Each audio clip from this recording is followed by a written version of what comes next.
across the UK, on DAB+, on your smart speaker, on your smart TV, and on your side. This is Talk.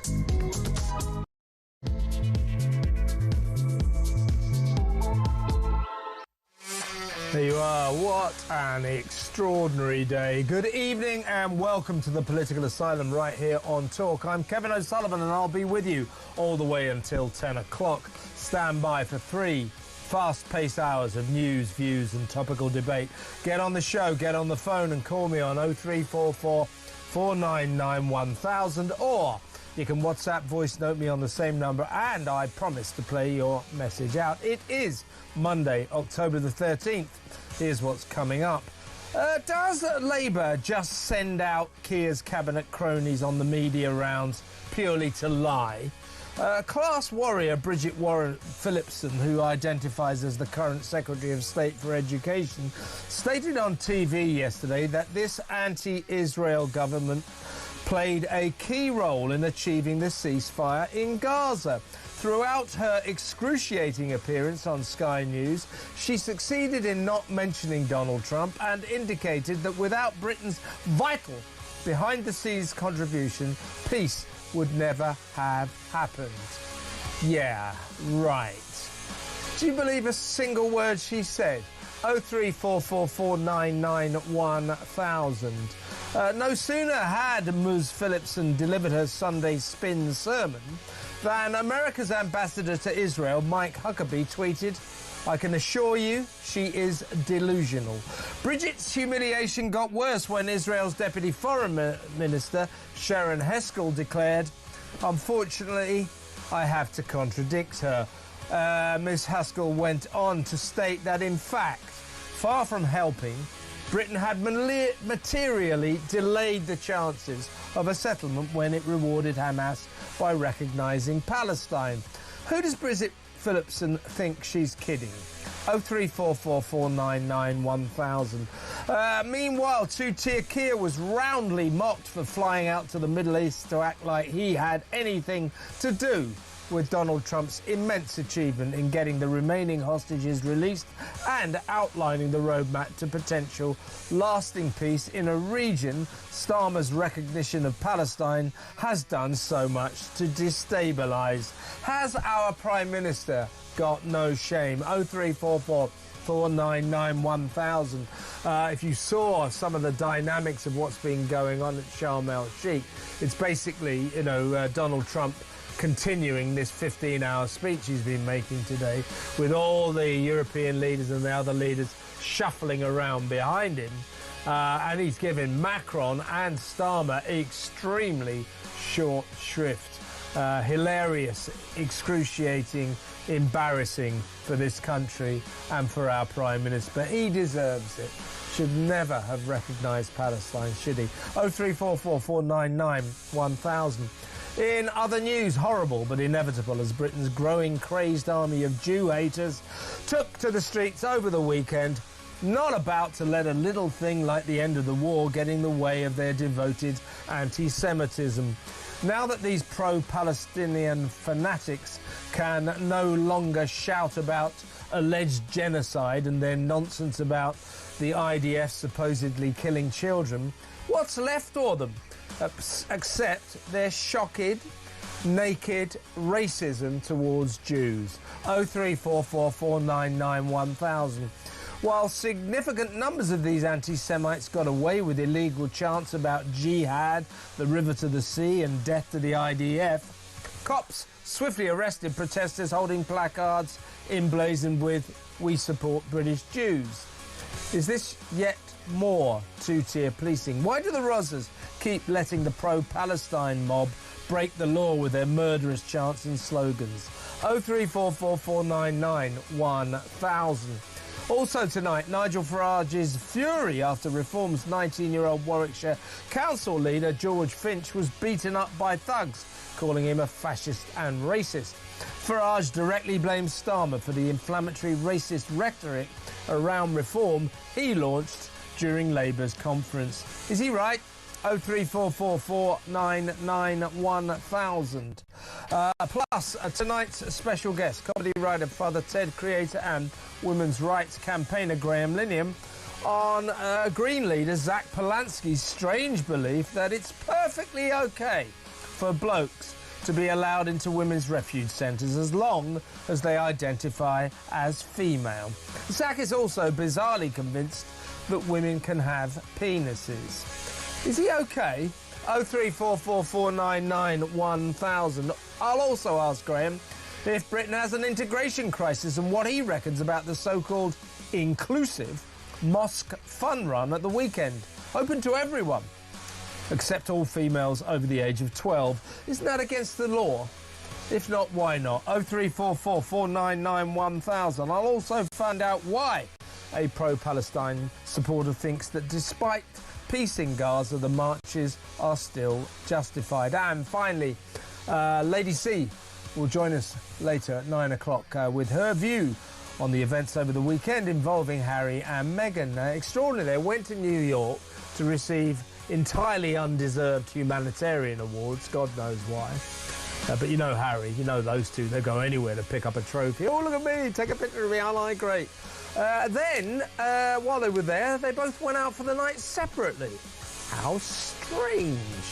03444991000. All that and so much more. So don't go anywhere. Stick with me right here, right now on Talk, the home of free speech and common sense. Let's spend Monday night together. And it being Monday, let's spend the first 60 sizzling minutes of tonight's show in the excellent company of Talk's international editor, Isabel Oakeshott. Welcome, Isabel. Good evening. Well, what a day it's been. Quite extraordinary. And, of course, our government's trying to claim some credit, which is the absolute opposite of the reality. But no surprise there. They're all delusional, aren't they? They really, really are. And in the last hour or so, the actions switched to Sharm el-Sheikh in Egypt. Trump's there continuing his interminable speech today. He's been speaking, as far as I can work out, since about 10 a.m. non-stop. And he deserves it. He's loving it. He's enjoying his moment in the moment. And as I said earlier, he's like the kind of ringmaster in the circus of his own triumph. And everybody else has to play their bit parts. Now, he's been quite friendly to most world leaders who are there. But boy, oh boy, did he snub Starmer and Macron. He was seen kind of quite angrily shouting at Macron, and then Starmer shuffling around behind him only about half an hour ago, desperate, hello, I'm here, hello. And then when he finally sort of tried to barge in on the conversation, Trump sort of just nominally kind of acknowledged him and then turned away. The recognisers of Palestine are being put in their place today, and quite rightly so. Let's talk first. We'll get to that in a second, Isabel, but let's talk first of all. You know how the politics in this country works. On a Sunday, the party of power, the government always sends out a cabinet minister, cabinet secretary to do the media rounds. They call them the media rounds.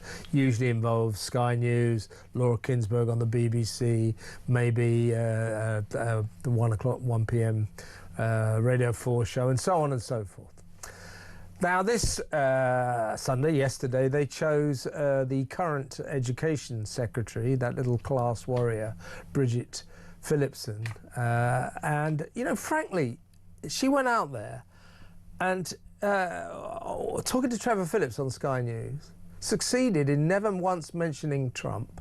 She did sort of reluctantly give credit to America for its powerful part in achieving this extraordinary peace in the Middle East. America, but not Trump. And then she said that Britain played a vital role in achieving this behind the scenes, vital. That was immediately, almost immediately, humiliatingly knocked down by Israel's ambassador to Israel, Mike Huckabee, who tweeted to say, I can assure you she is delusional and that she can thank Donald Trump in the interests of getting the record straight when she likes. So humiliatingly slapped down. Then Sharon Haskell, who is Netanyahu's deputy foreign minister, went on the television and it was put to her. She said, well, Bridget Phillipson said this, that Britain played a vital part. And Sharon Haskell not only said, well, she said, unfortunately, I have to contradict her. Unfortunately, and then she went on to words to this effect to say, in fact, what Britain did was materially delay our chances of getting a peace earlier than we did, because recognising Palestine emboldened Hamas, and they essentially told them that the longer they dragged this war out, the more they might get from people like Starmer, Macron, and that Mark Carney, or whatever his name is in Canada. These three virtue signallers with Muslim problems need Muslim votes. They all recognise Palestine. Sharon Haskell saying, well, actually, don't take credit for this peace today because you actually delayed peace. So Bridget Phillipson was massively and roundly slapped down. I suppose my question to you is, do you think that this Labour government deliberately sends out little women like Bridget Phillipson to lie on the media rounds? I mean, it's hard to know where to begin with Bridget Phillipson, but let me just point to something that she tweeted just an hour ago. I mean, I just think this is so crashingly inappropriate. She's tweeted, I'm looking at it now on my phone, that's why I keep looking down. She's tweeted a picture of herself with her mother in the 1980s. So her as a what looks like a baby stroke young toddler, maybe less than a year old. And she says, here's a picture of me and my mam back home in 1980s. The fact a child from my background now is in the cabinet is down to the Labour Party. I owe our movement so much. Now I'm asking for your backing again. Give me a mandate to open up opportunities for more children like me. There's a theme here. Me, from Bridget Phillipson.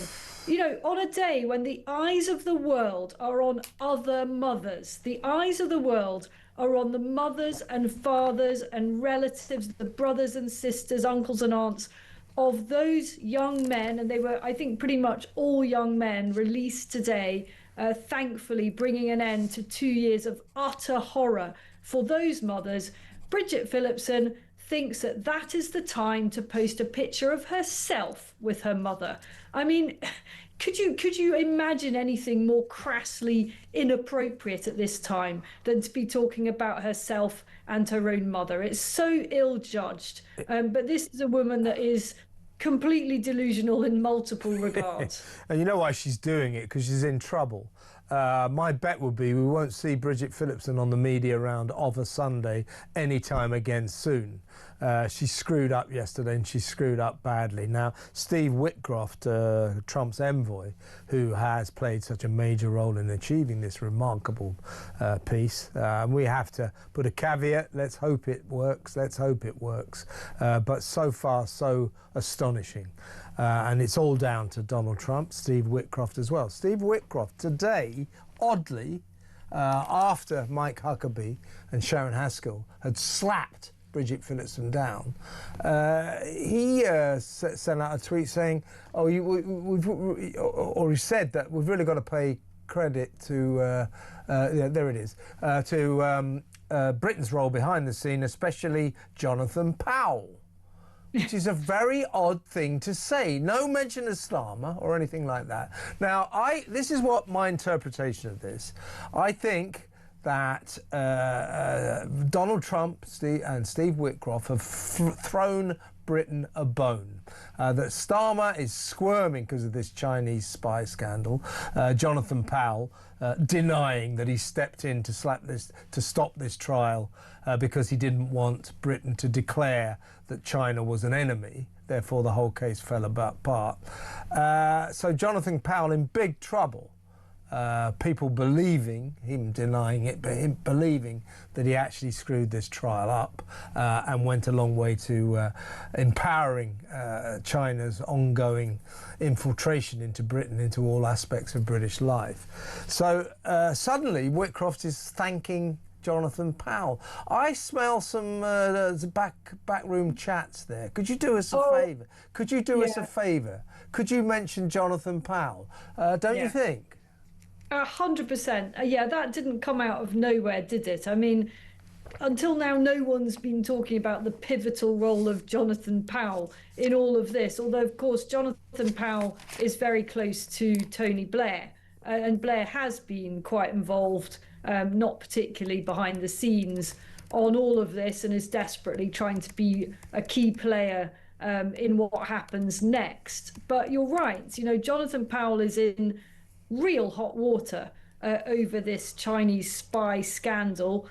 Today's Commons debate doesn't seem to have shed a great deal more light on what happened, and in fact has raised some serious question marks, because the government appears remarkably reluctant to release information that MPs are demanding to see. And it looks very much there, as your interpretation suggests, that somebody has asked somebody just to put in a word for Jonathan Powell to see if we can shore up his position a bit. I don't think it'll work. You know, if he has been if he can be shown to have done the wrong thing on the China spy story, then it may well be that his position becomes untenable. We're not there yet, but it's looking pretty hairy for him. Indeed, and that's another thing that Bridget Phillipson said on her triumphant media rounds yesterday, that it was nothing to do with Jonathan Powell. It was a decision by the Crown Prosecution Service to abandon this trial because the two defendants could not successfully be prosecuted unless the British state said China is our enemy. So she said, oh, it's all down to the CPS. CPS not at all happy with her. So thanks, Bridget. Successful day, but good to see that your mam brought you up brilliantly so that you can be in the cabinet. Great to read all about you today, because of course Bridget Phillipson today is very much the story, isn't she? No, not really. Now, just before we go to break, Keir Starmer today in flying out there to try and sort of take some of the glory about this amazing peace deal in Israel and Egypt, Sharm el-Sheikh.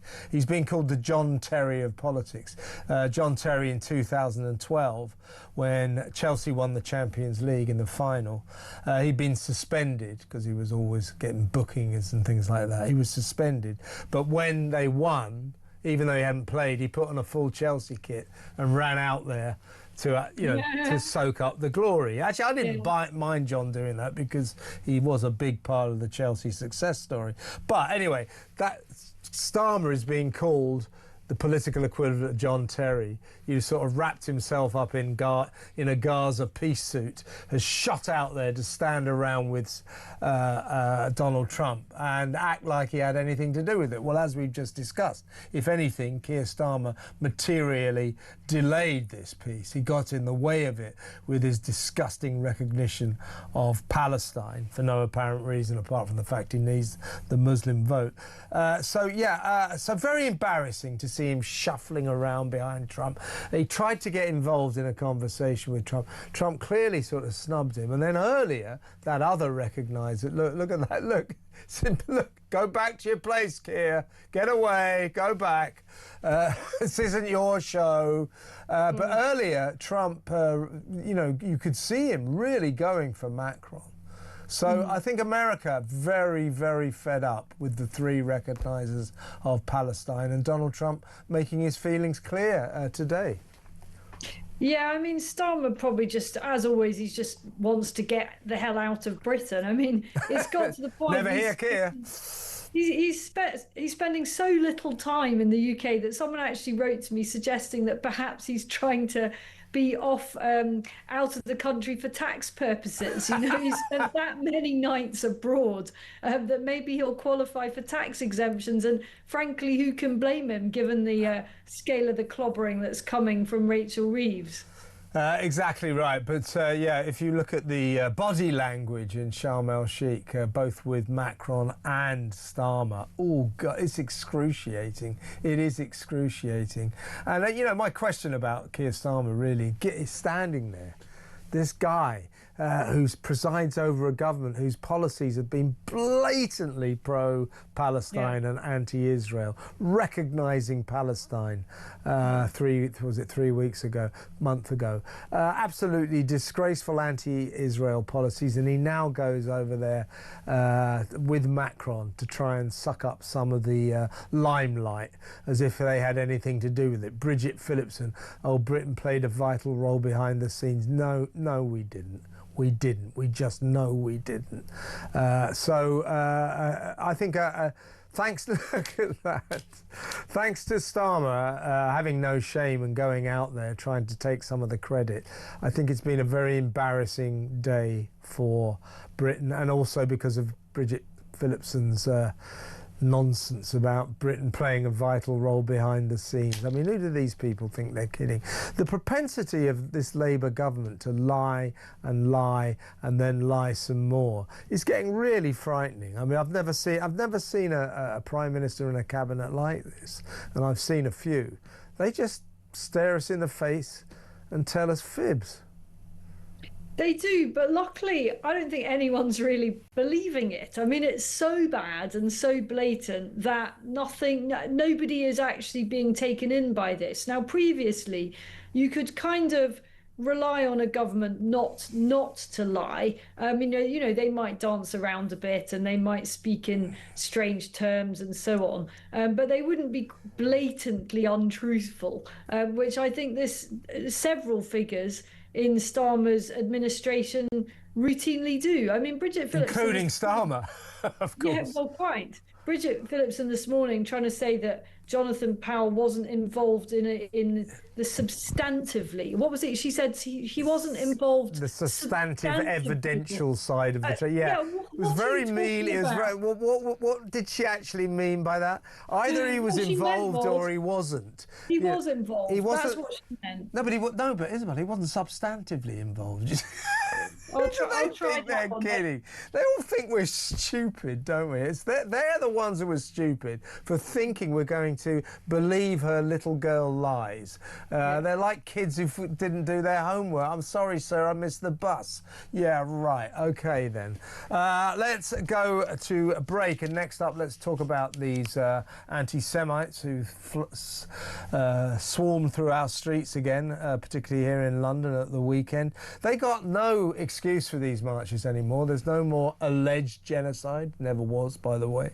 Their trope, they love to say the Jewish soldiers are killing children. Well, that's not happening anymore. So the only reason they can be out on the streets now is stop the war, stop the genocide, stop the children killing that they're always saying.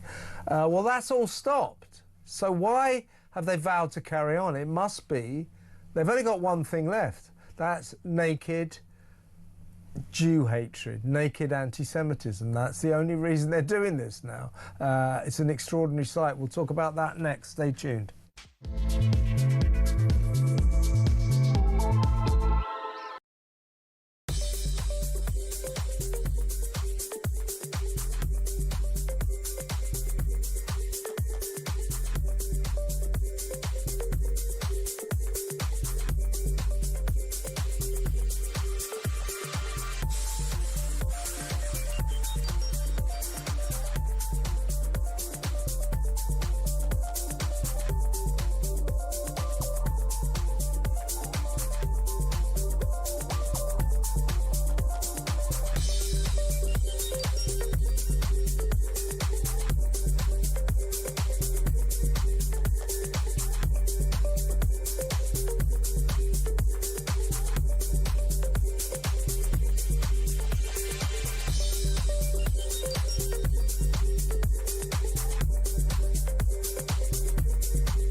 There will definitely be an urgent question. We know that the Commons Speaker as well, who will be the one who will grant the urgent question, was not particularly happy about what happened. And when it was first reported that the case had collapsed, he said that the government needed to answer lots of questions. And at the time, we didn't even know that the CBS had asked for that material. You know, this was like a month or so ago. And the Commons Speaker was not happy. So we'll definitely see some action in Parliament, and we'll see how the government does.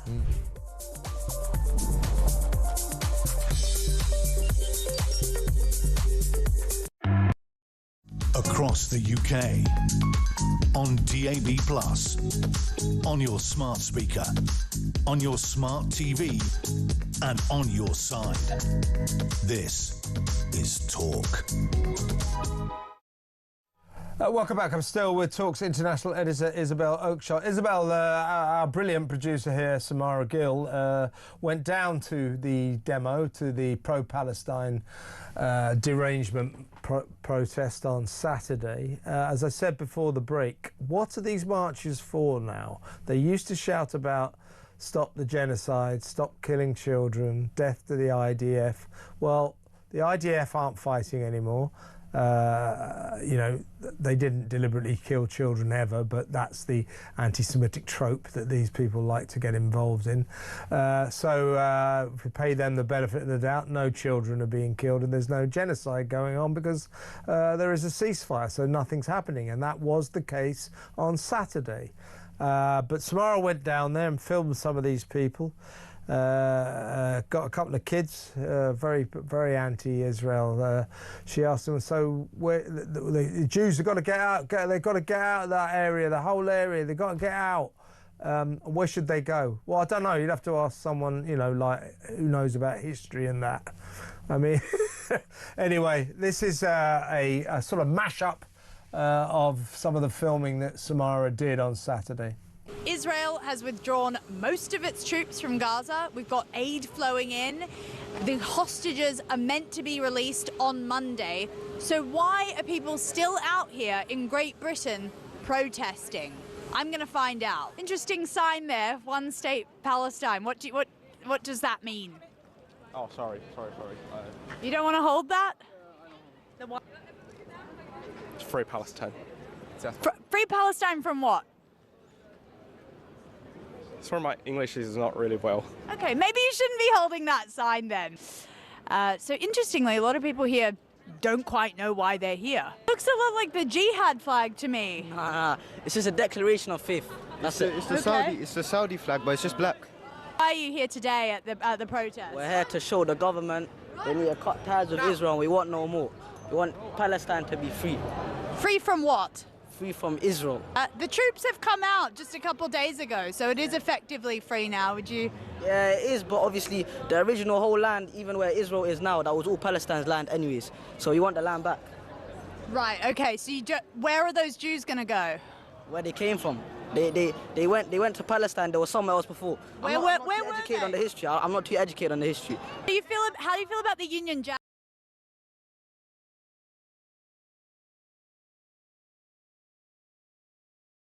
Interesting.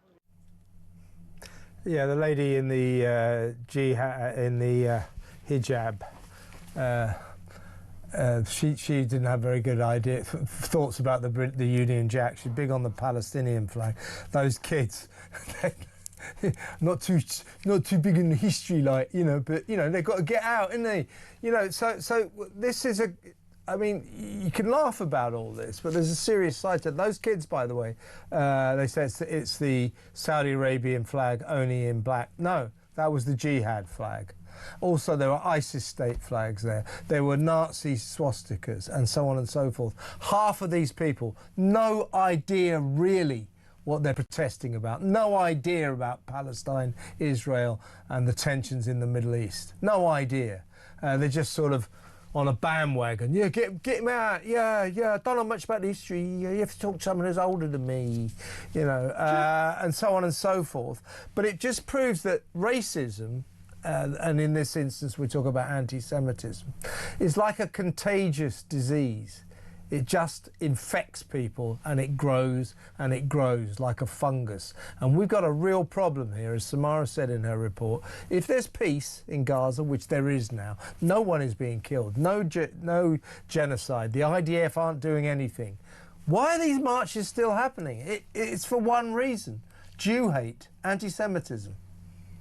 Well, I also think a lot of young people and ignorant people just want some kind of cause, and they just enjoy rallying around, shouting and shrieking and waving placards that they don't even know what those placards mean. I mean, what about the guy at the beginning of Samara's brilliant footage there, who decided to pretend he doesn't speak enough English to explain? Yeah, but he was enough to hold the flag. Yeah. I mean, just absolutely ludicrous. And we've seen clips like this from the beginning of these absurd and really pretty offensive marches. Time and again, many people who are on these demos are exposed as not having the first clue as to what it is they're marching about. I mean, that young man could give no possible solution, you know, and he just said basically the Jews have to leave. Well, where are they going to go, and why should they leave their established homeland that was created for them? Just ridiculous. And I do think these marches may well go on, and that we should carry on exposing the participants for what it is that they are. They're anti-Semites. It's Jew hatred. This is what this is all about now. There is no other reason for it. What happened on Saturday? Samara saw it, and you know, you only have to go to these marches. It happens all the time. You hear them chanting jihad, carrying ISIS flags, jihad flags there.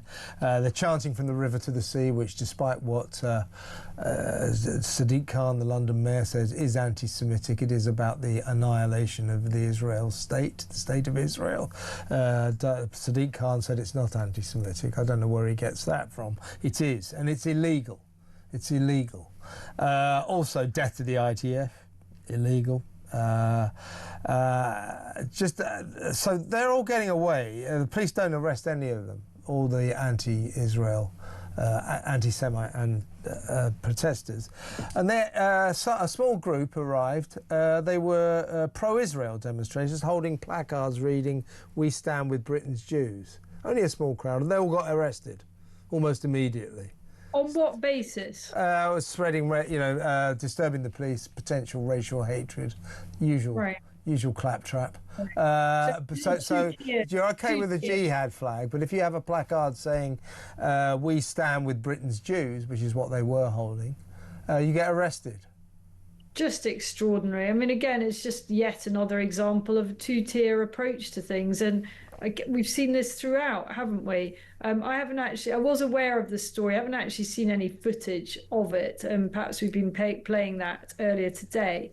But I mean, on the face of it, how on earth can that be justified? And I think what it does as well is it illustrates how divisive these marches are. You know, it is a very, very clear attempt to sort of spread division. That's what I think it is, you know, now, because there isn't a basis for it.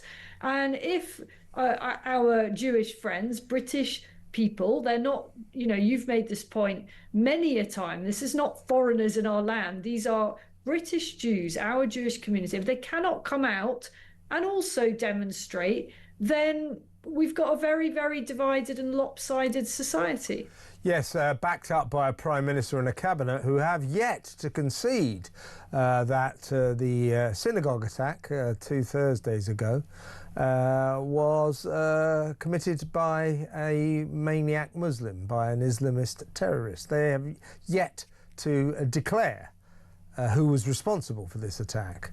They keep saying, yeah, well, this was an attack on Jews just because they're Jews. Yeah, we know that. Who did it, though? They won't say. So it's not surprising that you get these explosions of anti-Semitism, these pro-Palestinian marches. It's not surprising that they blossom when you have a government that is quite clearly pro-Palestine and anti-Israel as well. Yeah. I mean, I think all of us just can't wait until this isn't, you know, one of the main themes of UK politics. It shouldn't be one of the main themes of UK politics. We've got far more than enough of our own problems. But somehow or other, this conflict in the Middle East, many, many miles away from anything to do with the UK, somehow has dominated the political agenda day after day after day after day for 2 years, and we'd all be glad to see the back of it now. If there is indeed peace, as Donald Trump said, the war is over. Let us hope that's true. I look forward to us being able to concentrate in the UK on the main problems that affect our own people, not this other conflict which has been brought to the UK, frankly, because we've imported so many people who seem to have an affinity with it. Maybe you could have another look at the migrant crisis, because they've been pouring across the channel all weekend again. That old one in, one out deterrent not really kicking in too dramatically, to say the least. Unbelievable. Yes, so many problems, but Keir Starmer has flown out to Sharm el-Sheikh to go, hello, I'm here. I did it as well. It was me. Bridget said yesterday on the telly, yeah. Honestly, who do they think they're kidding? Let me know, folks. 0344 499 1000. Do you think Bridget Phillipson was telling the truth when she said that Britain was crucial, played a key role in these peace talks, in achieving peace in the Middle East? Or do you think Keir Starmer, the John Terry of politics, has just gone out there to bask in some of the glory and act as if he had anything to do with it whatsoever? 03444991000. When we come back, we're going to talk about Starmer's hated digital ID cards, and it looks as if there's a possibility that you'll be able to select your own gender, your favoured gender, on these digital ID cards, which will render them even more useless than they already probably are going to be. That next, stay tuned.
Across the UK, on DAB+, on your smart speaker, on your smart TV, and on your side. This is Talk. Welcome back. Do you remember the Labour government saying, the reason we're bringing in digital ID cards is there's growing public support? No, there isn't. That's another bloody lie, total lie. Vague support for the idea of ID cards has plummeted from 34% vaguely in favour, not massively. They just said, yeah, I don't mind the idea of it. That has now plummeted to minus 14%. So they really hated the petition to stop these cards is a phenomenon. It's over 3 million and rising. That is enormous. Now, here's another thing that people are very worried about. The Labour government is dodging the question. Will people be able to gender self-ID on these cards? In other words, you put down, when you give the information, you put down your preferred pronoun, your preferred gender, you know. So if I was one of these blokes in dresses, I would say I'm a woman, I'm female. Now, women's rights campaigners are extremely worried about this. And Professor Alice Sullivan, who's at the University College London, and she carried out a government commission review of data on sex and gender. She called on the government to commit to come right out and say that what will be recorded on these ID cards is people's biological sex, not what they fancy being, but their biological sex. And so far, answer and response has come there none from our government. Now, if people are going to be allowed to say what the hell sex they are on this card, whatever they fancy, then they will be rendered completely and utterly pointless, won't they?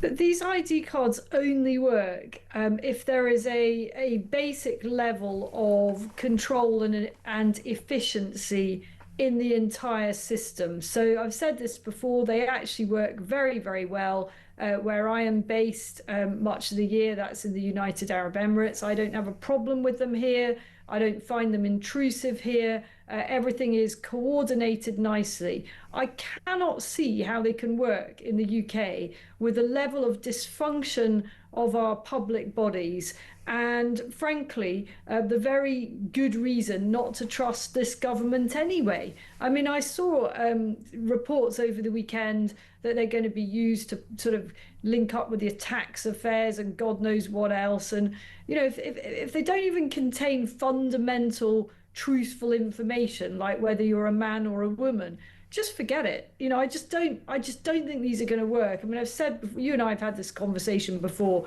I can't see this happening, not for a minute, because it requires such a gargantuan program of efficient procurement. You know, you have to have a whole new system. It's a bit like sort of creating passports from scratch for the whole population. And I just don't think it's going to work. I do think that some form of ID card, whatever you choose to call it, whether it's just a national insurance number and some other data that's held on a card that people find less objectionable, is going to be, it's not going to solve our immigration problem, not even in the slightest. What's the point of it then? What on earth is the point of it? We don't need it. They didn't put it in their manifesto. Nobody voted for it. We don't need these cards at all. The only reason they want them because they want to control only this. Foreign nationals should have it. I don't know, but what I can say is that, you know, some form of control and knowing who everybody is, if we can put it in that broadest of sense, is crucial in order to get control of all the people who shouldn't be here. You've got to know who everybody is, and at the moment we have got no idea who half the people are. Yeah, but I mean, I take that point, but I don't think these cards will achieve any kind of control over the unknowns, if you like. They will continue to be unknown. They will continue to work illegally, just like they do now. The cards won't make any difference. This is just a socialist left-wing government that wants to keep tabs on us in the way that socialist governments do, you know, like East Germany and Russia and North Korea and China. This is what left-wing governments want to do, pretend socialist governments, if you like. All the practical uses that they say it could be useful for, we don't actually need them. We don't actually need them. It doesn't work. It won't do anything about illegal working. And asylum seekers, of course, will continue to be able to use the NHS and social services and all the rest, just in the way they are now. So this is purely because Tony Blair likes the idea, and therefore Keir Starmer likes the idea. Well, as I say, I'm pretty sure it's not going to happen. I mean, 3 million people is a phenomenal, huge, yeah. Yeah, it's absolutely phenomenal. And as you say, with the asylum seekers, you know, do you know what the most common birth date they give when they enter this country and they're asked how old they are, they're pretty much a significant proportion of them just say 1/1/2000. That's the standard birth date that they give. It's the best thing that they can think of. So it's just a shambles. I don't see it being implemented. These things only work if you really, really mean it. And that means going all out. That means tying it to your ability to do pretty much anything. And that isn't actually our culture in the UK. We don't want that. We don't want that. I'm desperate for anything that will help tackle our illegal immigration crisis. But this won't, though. This won't, though. The only way I can see some kind of ID card system working in terms of the migration crisis is somehow flipping it so that asylum seekers need an ID card to prove that they're here. Yeah. That, I mean, you know, I might go along with that, although I do feel it's the thin end of the wedge. You know, I don't want to give this government any more power than they've already got, and I don't want to trust my data with them, because I wouldn't trust them to run a bath. I really wouldn't. Us giving our data to this government is a recipe for utter disaster. Putin will have all our details in the Kremlin within about 10 seconds flat. You just know that. Let me know what you think, folks. ID cards, you might not have to say whether, well, if you fancy being a woman and you're a bloke, you might be able to do that. Well, what will be the point of them then if we can self-identify our gender on these digital ID cards? They're going to call them Brit cards.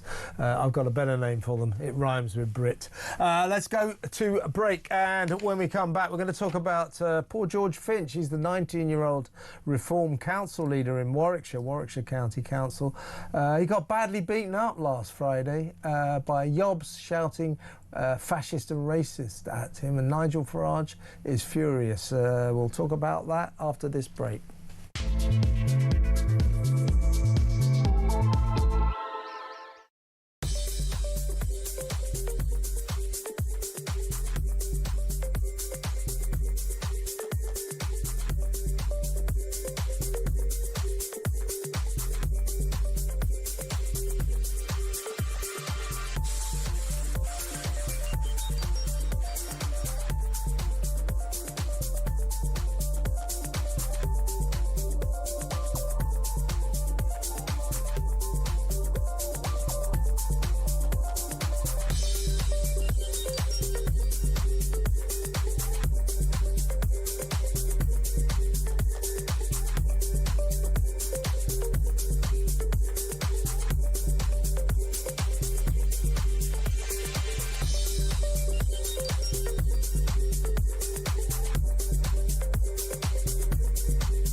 There will definitely be an urgent question. We know that the Commons Speaker as well, who will be the one who will grant the urgent question, was not particularly happy about what happened. And when it was first reported that the case had collapsed, he said that the government needed to answer lots of questions. And at the time, we didn't even know that the CBS had asked for that material. You know, this was like a month or so ago. And the Commons Speaker was not happy. So we'll definitely see some action in Parliament, and we'll see how the government does.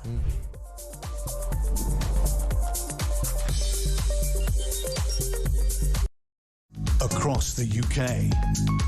On DAB+, on your smart speaker, on your smart TV, and on your side. This is Talk.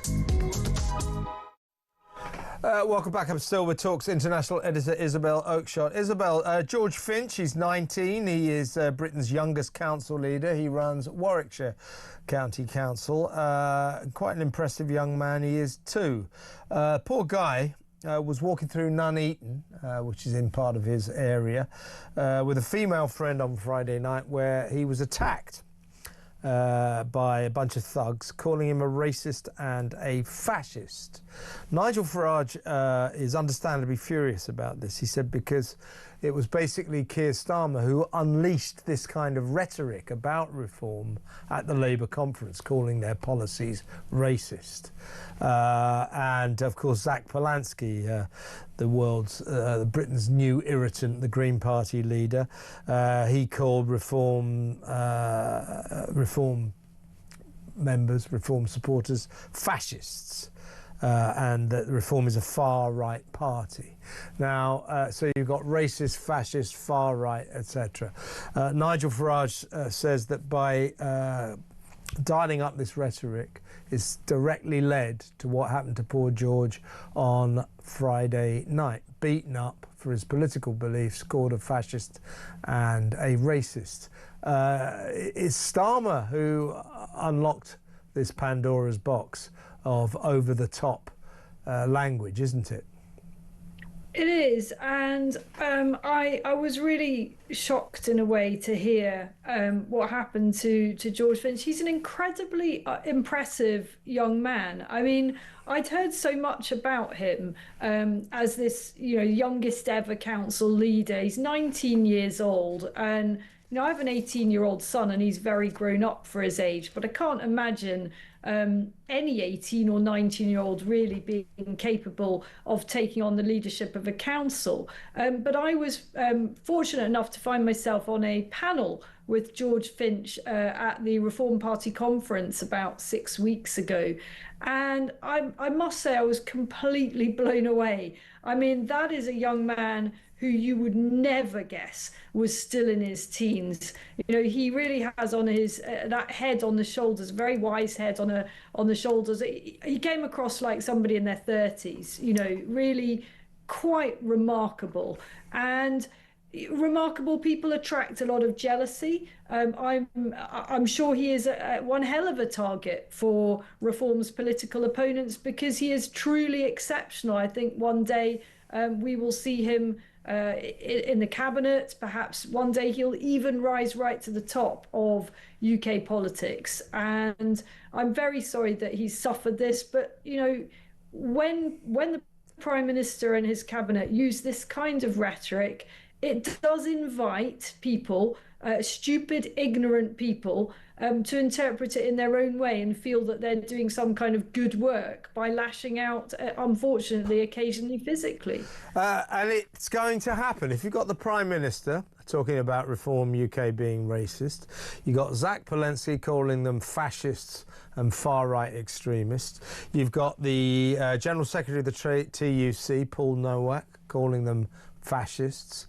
This rhetoric, the more you dial it up, as you indicate, Isabel, it will spill over into the public sector, if you like, and shall we say the less than brilliant members of our society may pick up on that and use it to attack people like poor George, while repeating the kind of language that the Prime Minister's come out with. Once you start accusing your opponents of being fascists and racists, he hasn't quite come up with Nazis yet, but he will soon, then, as I say, you unleash something, and it leads to what happened to George Finch. And, of course, Nigel Farage has said, with this rhetoric, the Prime Minister's pretty much put a target on my back, Farage says. So the government decided to cut back on 75% of his security. So Reform, I think, are paying for it themselves now. But, the poor guy has to be surrounded by security all the time. And calling him a racist doesn't help, does it? No, and it's also just complete and utter nonsense. I mean, I've known Nigel, I've known the Reform leadership for all the key figures for a very long time, and I have never witnessed any racism or fascism from any of them. This is pathetic. It's the lowest, most facile form of political debate from opponents who are truly terrified of the rise of a party that they thought that they could continue to dismiss as a fringe movement and has now been leading in every poll, for about the last, I don't know, 3 or 4 months or something. It's longer than that. So they're terrified and they're just flinging whatever they've got at it. And if you're in Nigel Farage's shoes, your movement around our own country is very, very limited. He can't just go out for dinner or go down to the pub or walk along a high street like normal people can. Completely impossible. I mean, on the positive side, because he's a political celebrity and everybody mobs him wanting selfies, but also because it's downright dangerous for him. Absolutely. And as I say, if you have the Prime Minister, the Cabinet, the leader, the General Secretary of the TUC, the leader of the Green Party, all hurling around terms like racist and fascist, as you say, these are the statements of the politically desperate. They are desperate. And so, like cornered rats, they're lashing out with the worst insults they can think of. You're fascist, racist, the old socialist playbook. But actually, they should try to be more responsible with the use of this kind of language, because it does lead to poor old George Finch, or poor young George Finch, I should say, getting beaten up in Nuneaton on Friday night. And it leads to people like Nigel Farage having to have enormous security details around him everywhere he goes. The Prime Minister should at least we should expect the Prime Minister to be a little more responsible about this kind of language. We should, but look, I've come to have no expectations of the Prime Minister other than disappointment. I expect this Prime Minister to disappoint me and everything I stand for on a pretty consistent basis, and that's what he does. And so we are where we are. Reform is no. I don't think anyone who campaigns for reform, any reform activists or elected officials, are going to be deterred by this kind of nonsense. Of course, it's very, very upsetting and shocking and destabilizing to be the target of any kind of physical attack. But apart from that, sticks and stones. To an extent, but I think he's got to be careful. But he's very busy at the moment, quite rightly sharing in the credit and the glory of achieving peace in the Middle East. Well done, Keir. Thank God you've flown out there to take your fair share of the credit. What a creep. Thanks, Isabel. We'll speak to you again on Wednesday. Next up, Graham Linnham.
across the UK, on DAB+, on your smart speaker, on your smart TV, and on your side. This is Talk.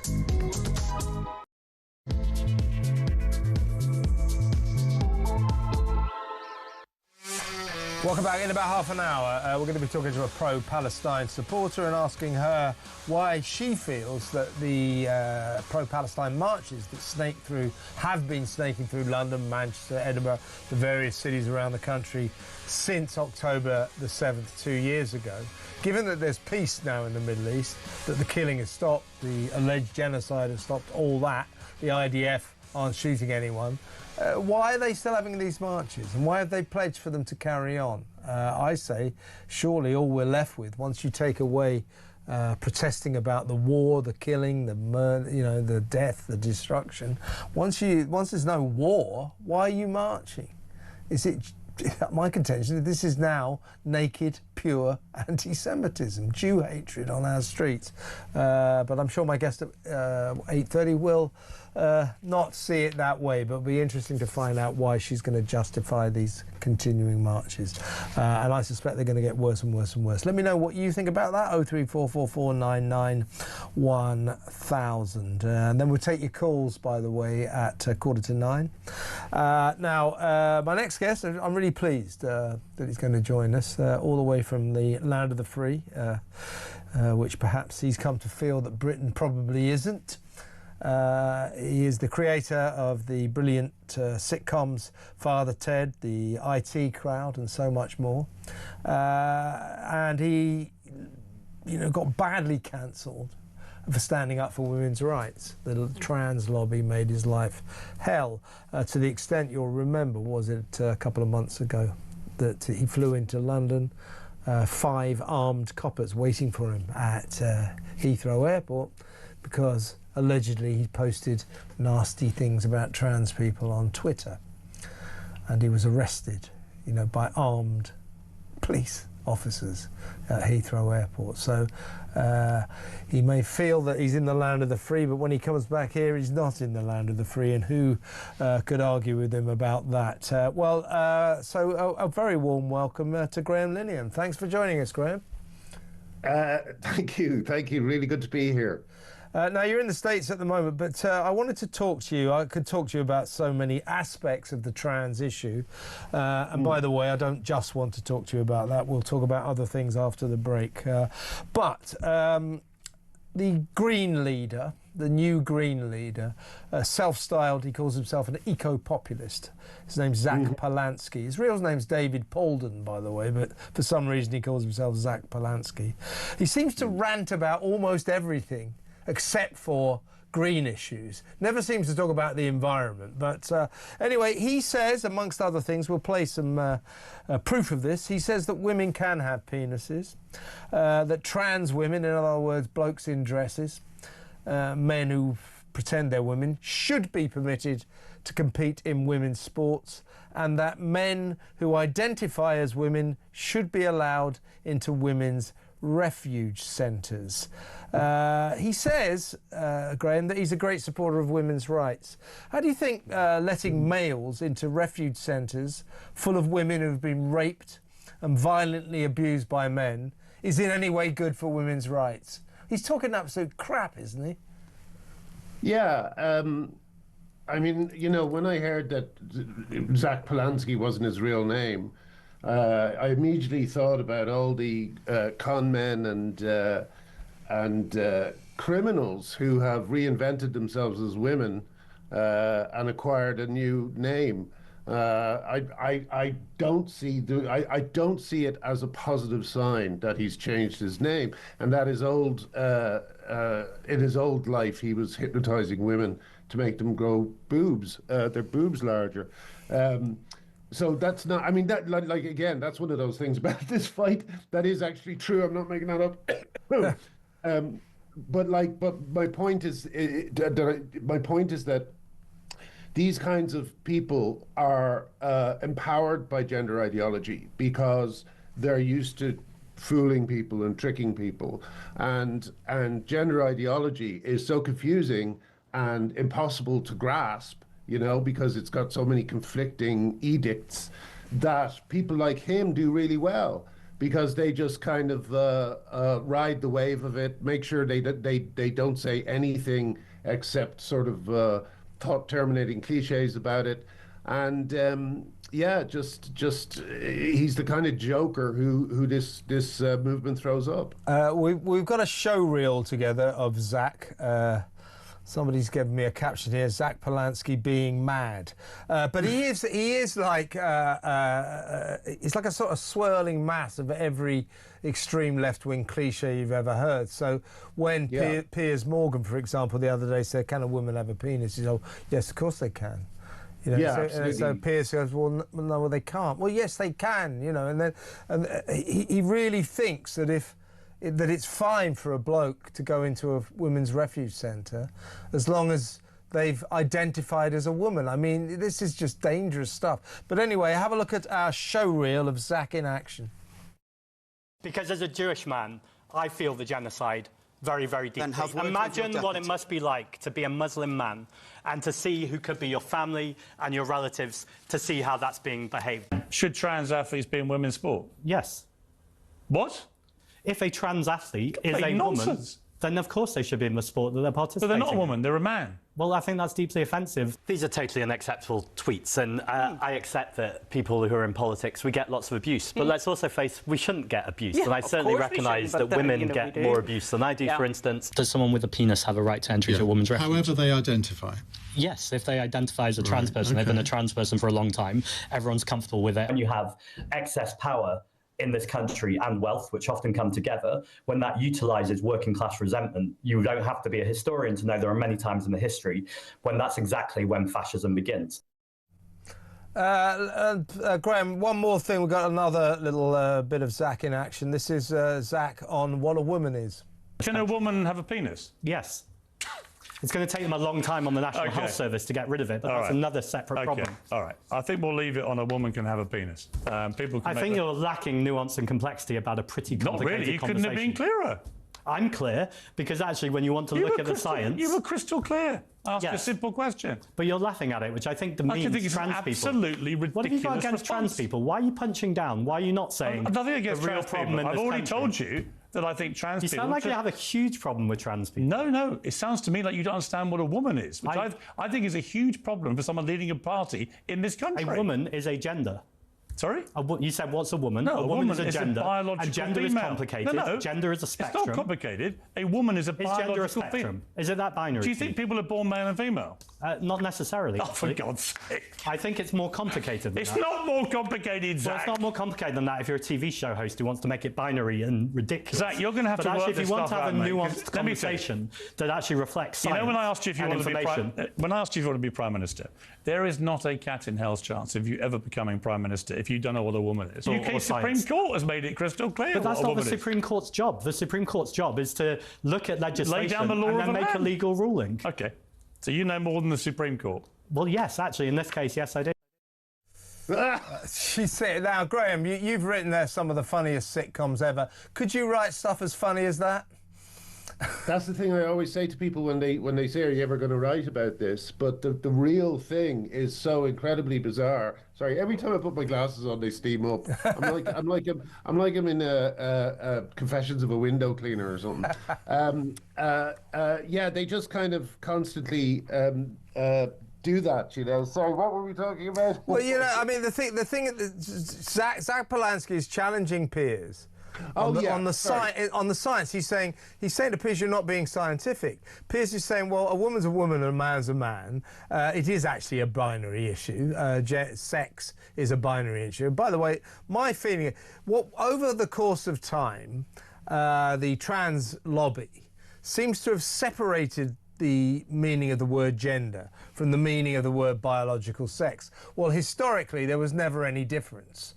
And I still don't think there's any difference. I still think biological sex is a binary issue. You're either a male or a female. I mean, we could talk about intersex people, but that just sort of clouds the issue. You're a male or a female, but Zach thinks it's a spectrum.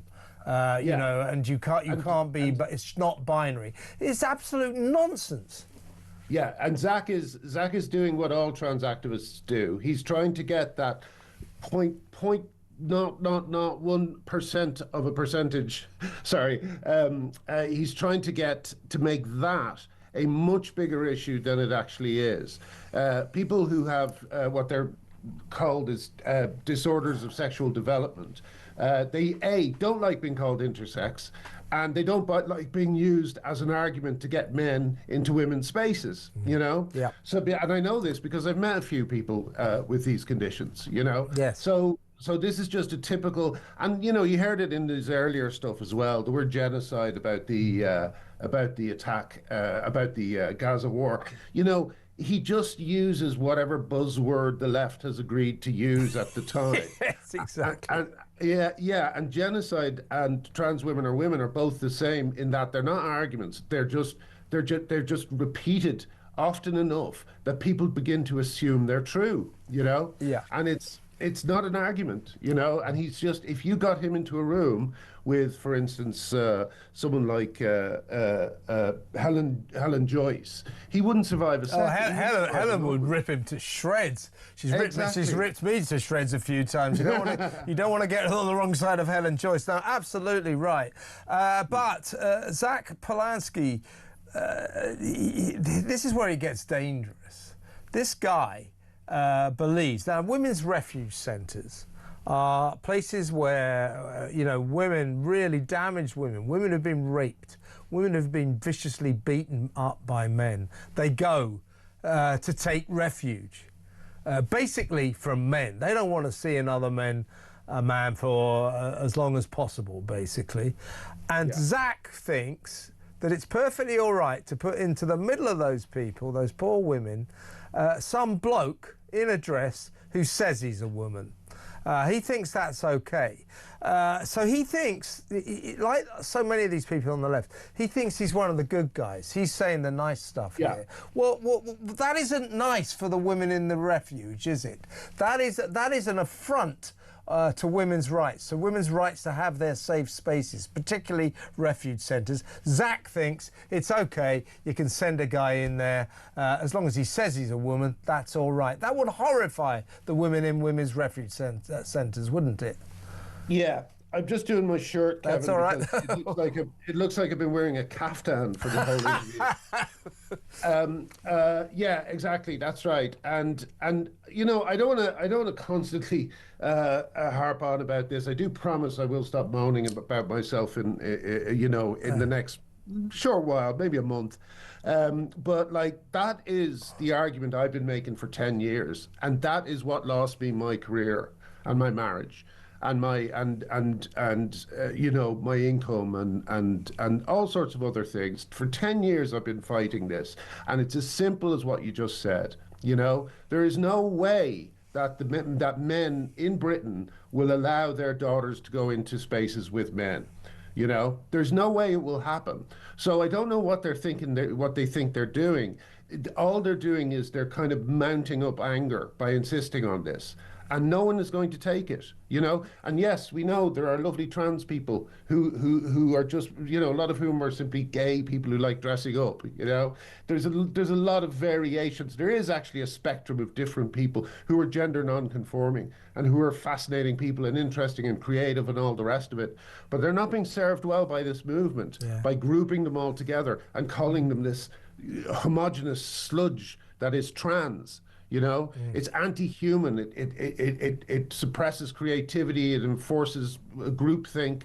You know, people have to break out of it and break out of the spell. You know. Can I ask, before we go to break, because I want to talk to you about some other issues after we go to break. But before we do, my last question to you, I guess, on trans issues.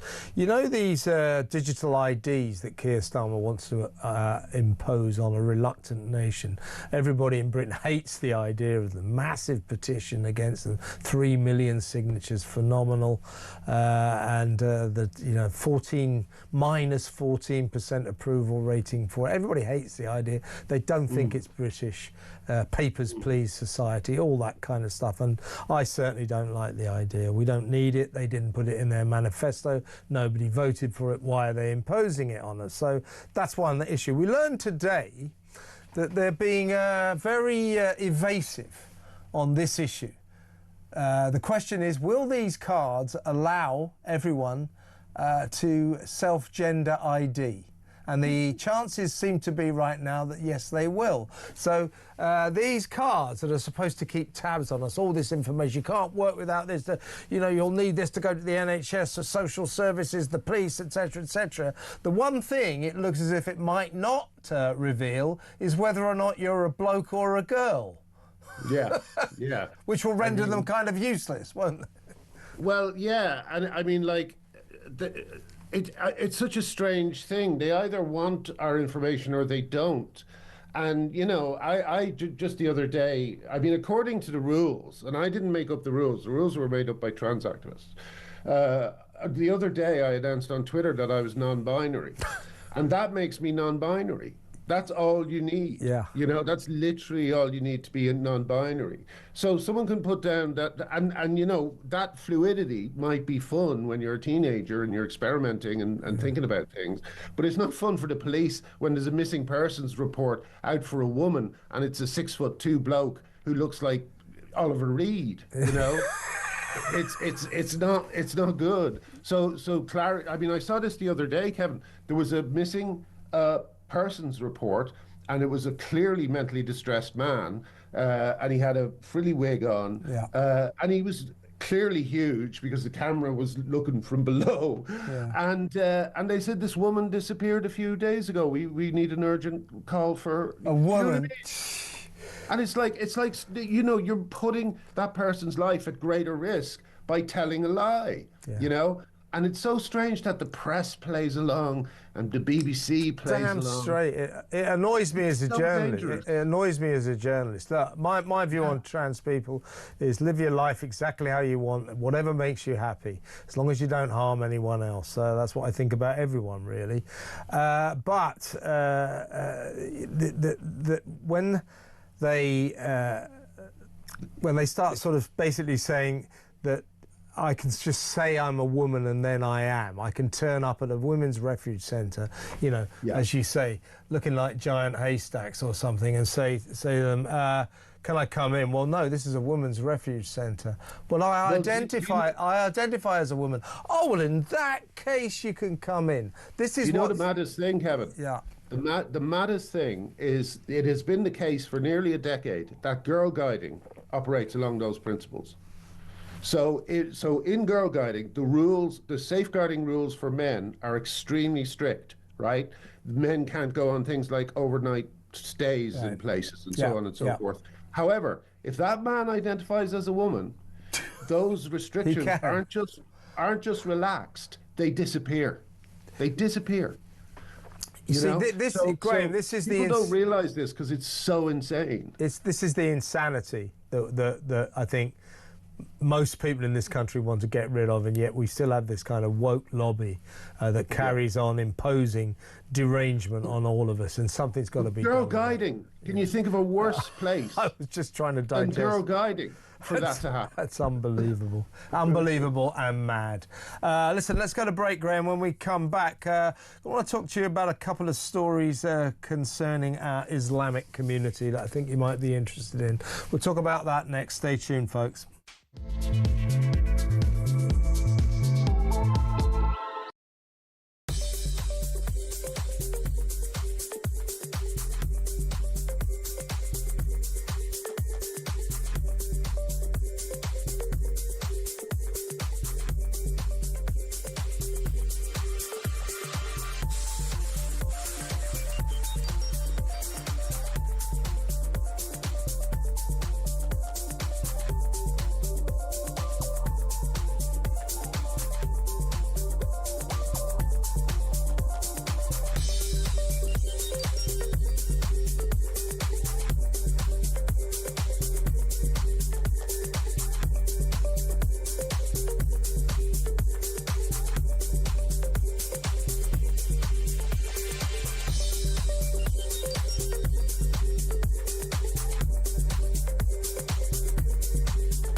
Everywhere, people are taking to the streets, and they're so relieved and happy to see their brothers brought back home from Hamas captivity. So there's lots of hope. The realists in the crowd know that this currently is a ceasefire and it is not a peace deal. If Hamas indeed implements all of President Trump's plan, then there's a chance that it becomes a peace deal. But currently it's a ceasefire and a hostage release, which in itself is marvelous.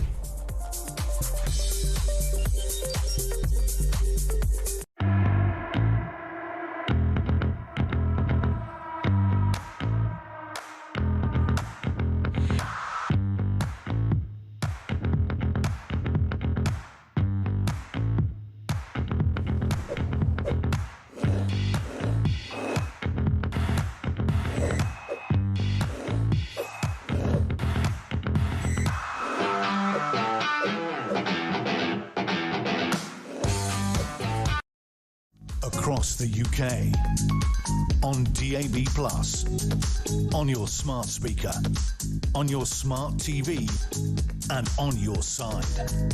This is Talk. Welcome back. I'm still with comedy writer Graham Linehan. He, of course, created the fantastic Father Ted and the IT Crowd and so much more. Cruelly had his glittering career cancelled in this ludicrous country because some people didn't like his opinions. I don't think people should have their careers cancelled for that sort of thing, but it does happen in this country to this day. But let's get off the trans issues, Graham, if we can. Couple of small sort of chinks of light in our darkness, if you like, over the weekend. A guy called Hamit Koskan last June was done for burning the Quran outside the Turkish consulate in Knightsbridge in London.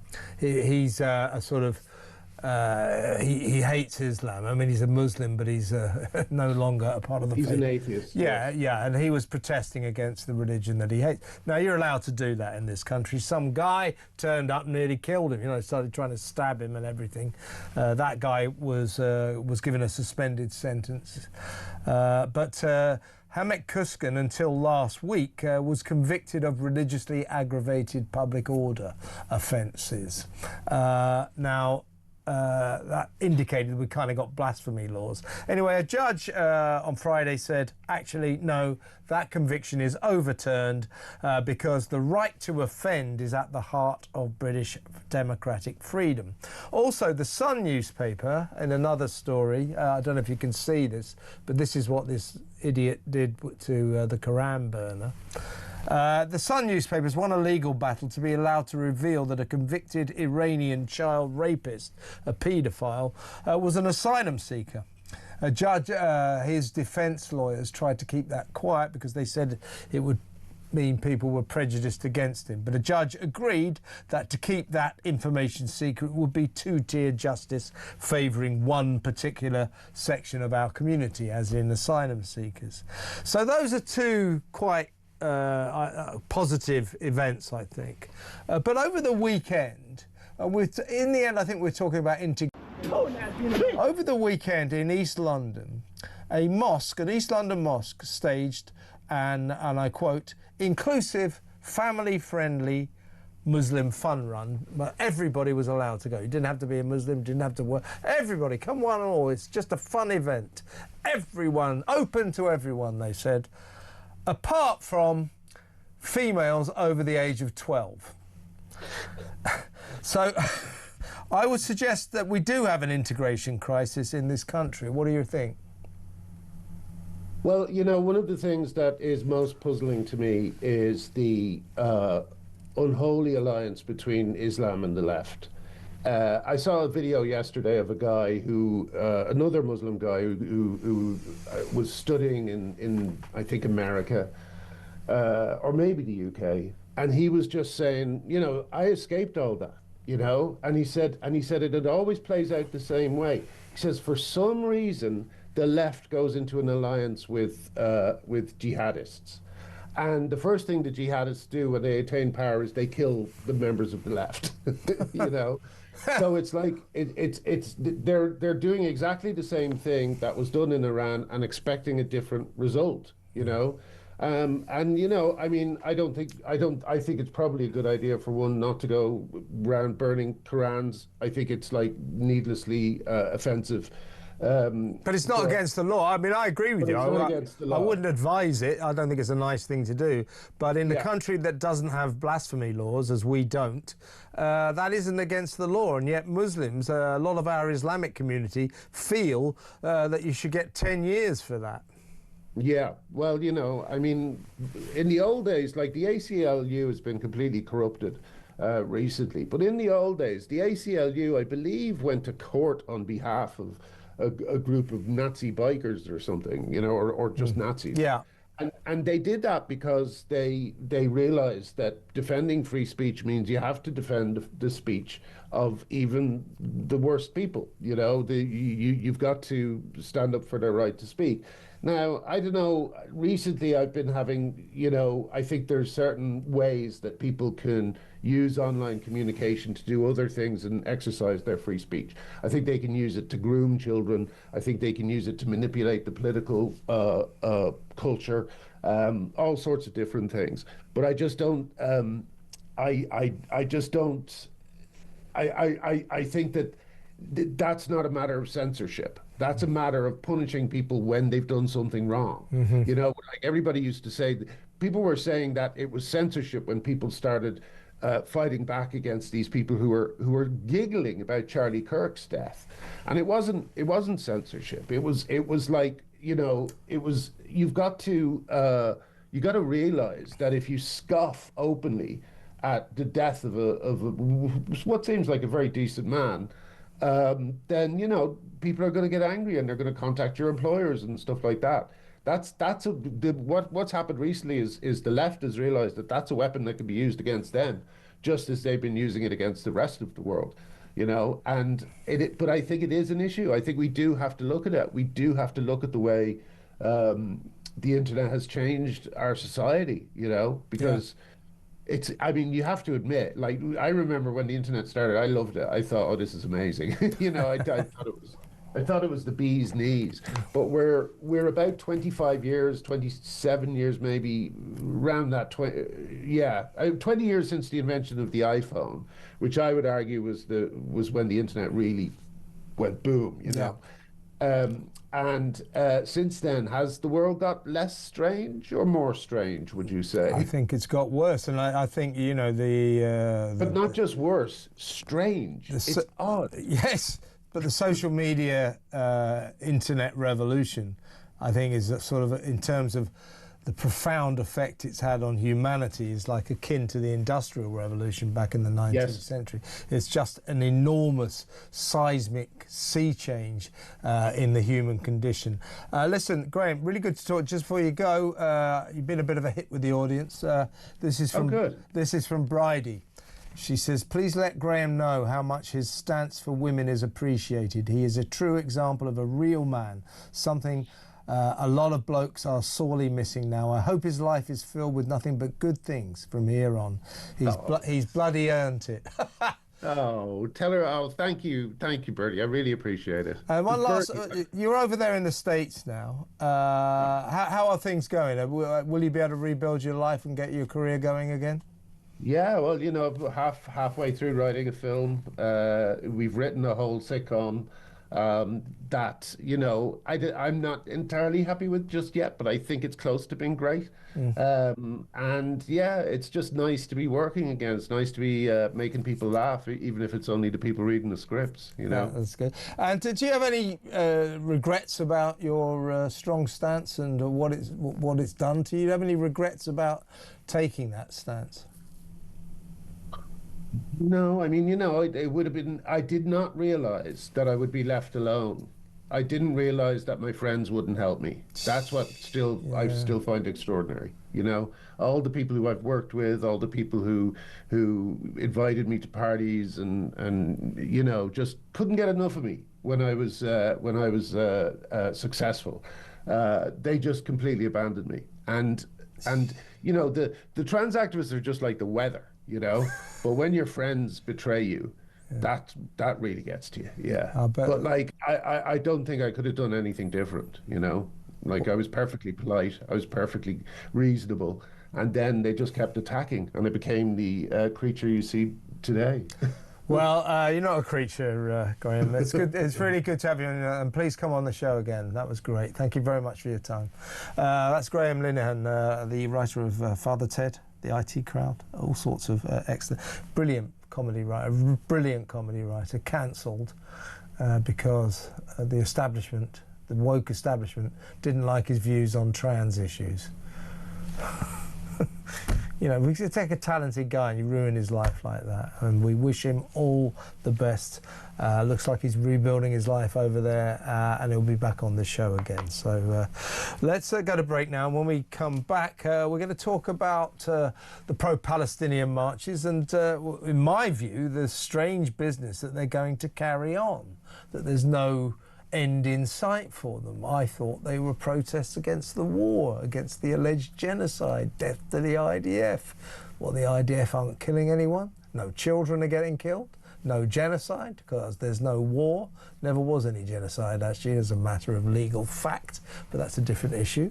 But all these people, yeah, death to the IDF, save the children, all that. Well, the war's over. Nobody's killing anyone now. So why did these marches happen over the weekend, and why will they continue to march? We'll ask a pro-Palestine supporter that question after this break.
Across the UK, on DAB+, on your smart speaker, on your smart TV, and on your side. This is Talk. Welcome back. Taking your calls in just a little while. 03444991000. Want to ask you what you feel about today's epoch-making events. Donald Trump flying into the Middle East, delivering lengthy speeches, you know, wallowing in his own triumph, and he deserves it. You know, as I say, he was the ringmaster in the circus of his own success. He deserves it. He's done something amazing. You might not like him, but you can't take this away from him. This is a remarkable achievement. The hostages came out just as he said they would. No showbiz about it, not like last time. They came out quietly, as they promised, Hamas sticking to that promise. The Palestinian prisoners being released as well. Still can't work out why for every hostage Palestine or the Hamas release, you know, the Israelis seem to have to release about 100 Palestinian prisoners. I never quite understand that imbalance, but that seems to be how it goes. But anyway, let me know what you think about Donald Trump, and let me know what you think about Keir Starmer, and for that matter, Macron and Carney, all those recognisers of Palestine who flew out there today to be part of the show. All Yeah, we helped, didn't we? We helped so much. Actually, have a look at this. We're waiting to get hold of Yvonne Ridley, journalist, who will tell us about her thoughts about the pro-Palestinian marches in a minute. But basically, Keir Starmer got kind of snubbed by Donald Trump. Didn't really want to know the pro-Palestine people, the Palestine recognisers. Macron, he was seen to pretty much snap at. We didn't hear what he was saying, but it didn't look very friendly. George Carney, as always, was just a no mark Carney. George Carney, what do they call him? George Carney. Mark Carney, no Mark Carney, just hanging around in the wings. Didn't seem to matter at all. And Keir Starmer, embarrassingly, just shuffling around. Hello, Donald, it's me, Keir. Have a look at this. United Kingdom. Where's United Kingdom? Where's our friend? Come here. Is everything going good? Very good. It's very nice that you're here. These people all came in like 20-minute notice, and I think it's fantastic. So very nice that you're here. Get back. Go back and stand there like a good boy. Great line of these puppet people from Europe. They're sort of half basking in the glory, just this sort of need to be there as if they're somehow important. But they are reduced to something quite embarrassing as far as I can work out. So there, let me know what you think about that. What do you think about Keir Starmer? While we wait to get hold of old Yvonne Ridley, let's take a call. Let's talk to Tan in Dudley. Hi, Tan. Hello, Kevin. What would you like to say, mate? Well, I just want to say, Keir Starmer. I just watched it live. Him putting us to shame. He is as useful as a chocolate teapot. I mean, he's made a fool. He made a fool of himself today, I think. So did Macron. So did Mark Carney. But he's made a fool of this country as well. Recognising Palestine, he didn't have to do. Well, I agree. Well, to be honest, I agree with the recognition of Palestine. I think that was a good thing. But in terms of us as a country, why? Well, because don't you think it rewarded Hamas? No, it would not at all. Well, it did. Well, they said thank you very much.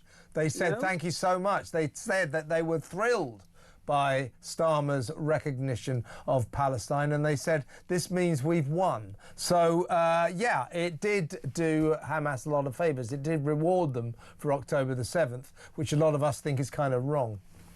I disagree with what you just said, but anyway. Well, hang on, why do you disagree with it? Because it's the right thing to do. No, it's not. No, that's not an argument. I say it's the wrong thing to do. It's an argument. Is that because you don't believe it's an argument? Yeah. Well, what is your reason for that? Well, now I'm going to talk and you're going to listen. No, I'm not. If you carry on like that, I'll just cut you off. So you listen to me. You listen to me. You listen to me. You explain to me why recognising Palestine did not reward Hamas, because Hamas said that it did. So when Starmer recognised Palestine, he rewarded Hamas for the October the 7th atrocity, didn't he? No, he did not. Well, why did he do it then? Why did he do it? Hamas or nobody said that they were rewarded. You're just making things up as you go along, okay? Because I'll tell you why. They called it the fruits. Excuse me. I'll tell you why. Hamas called it the fruits of October the 7th. They said this means... They did. Don't tell me. Look, if you're going to lie, Tan, I'm going to have to cut you off. And the main thing is, Kevin, I think you are an incredibly racist and Islamophobic man. That's what you are. Is that right? Is that what you think? Yeah, I think so. Goodbye. Have a good day. Yeah. All right, Tan. Off you go, boy. Blimey. It's unbelievable, isn't it? Everybody's made a fool of Britain, but recognising Palestine was the right thing to do. These people. So I say I don't think we should have recognised Palestine. What do you think, folks? Does that, me saying I don't think we should have recognised Palestine, like so many other countries didn't, like America didn't, like Australia didn't, like so many other countries didn't, do you think when I say I don't think we should have recognised Palestine, that makes me racist, incredibly racist and incredibly Islamophobic? Do you think that do you think that you're Islamophobic and racist if you disagree with Britain recognising Palestine. It's the nonsense these people throw around. It's absolute garbage, isn't it? Tan in Derby. Dudley, I'm sorry, Dudley, not Derby. Let me know what you think about that. 03444991000. You're going to listen to me. Yeah, I don't think so, mate. It's my show. You're going to listen to me. You know what I mean? Who the hell does he think he is? Let's read a couple of messages. This is Catherine. Catherine is saying, again, talking about what Graham Linehan was saying. If women can have a penis, what do men have? Good point. No balls. Tell me, what's a man? I'm tired of the question. What's a woman? What's a man, please? Regards, Catherine. Well, a woman, as the Supreme Court decided, is someone who's born biologically female, and a man is someone who's born biologically male. It's pretty much obvious, isn't it? That's what a man is, and that's what a woman is. Biological male, got male chromosomes. Biological female, female chromosomes. It's not blurred. It's a scientific fact. Zach Palansky said, "You're saying it's binary?" Yes, Zach, it is binary. Let's go to break. When we come back, we'll talk to Yvonne Ridley. She's a journalist of Substanding, and she's going to tell us why she thinks the pro-Palestine marches carrying on is justified. We'll talk about that next. Stay tuned.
Everywhere, people are taking to the streets and they're so relieved and happy to see their brothers brought back home from Hamas captivity. So there's lots of hope.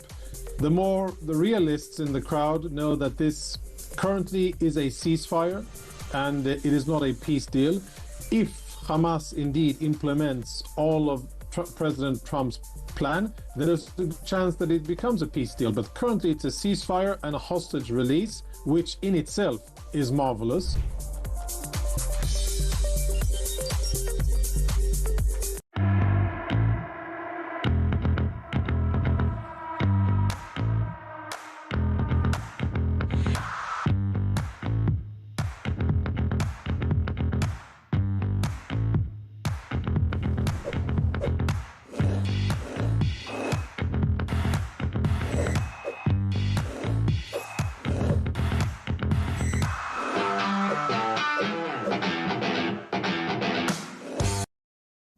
across the UK, on DAB+, on your smart speaker, on your smart TV, and on your side.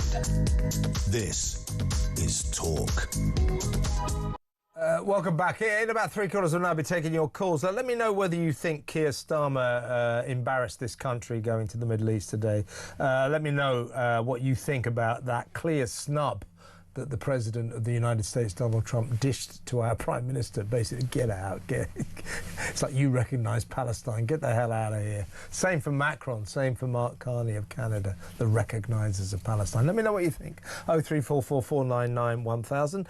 I'm going to talk now to someone who I think would definitely agree with the recognition of Palestine.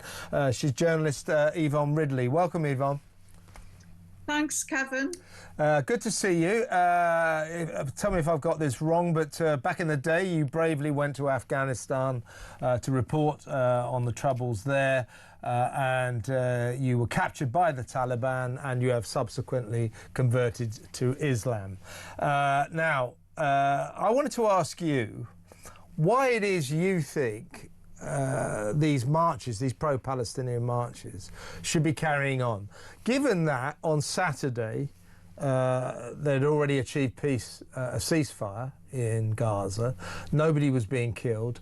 The alleged genocide people have been talking about was clearly no longer happening. The alleged killing of children was clearly no longer happening. No need to say death to the IDF, because the IDF wasn't shooting anyone. This was all on Saturday. So why did that march continue, and why have those pro-Palestine marchers vowed to just carry on doing this week after week after week? Why is that, Yvonne? Because there is still a long way to go before the Palestinians get justice. Similarly, in apartheid South Africa, the anti-apartheid movement, the wheels kept turning long after it was, decided that Nelson Mandela should be released, that times had changed. There is still a lot of work to be done on Palestine. I don't believe in the two-state solution. I don't see how it's physically possible. And it's quite clear that since the beginning of the treaty over the two-state solution, that Israel has never seriously embraced the idea of a two-state solution. And there's been so much land grabbing now.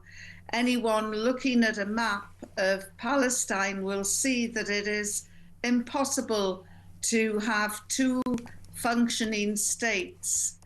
I'm in the Workers' Party, and we are saying one state, one solution, one Palestine.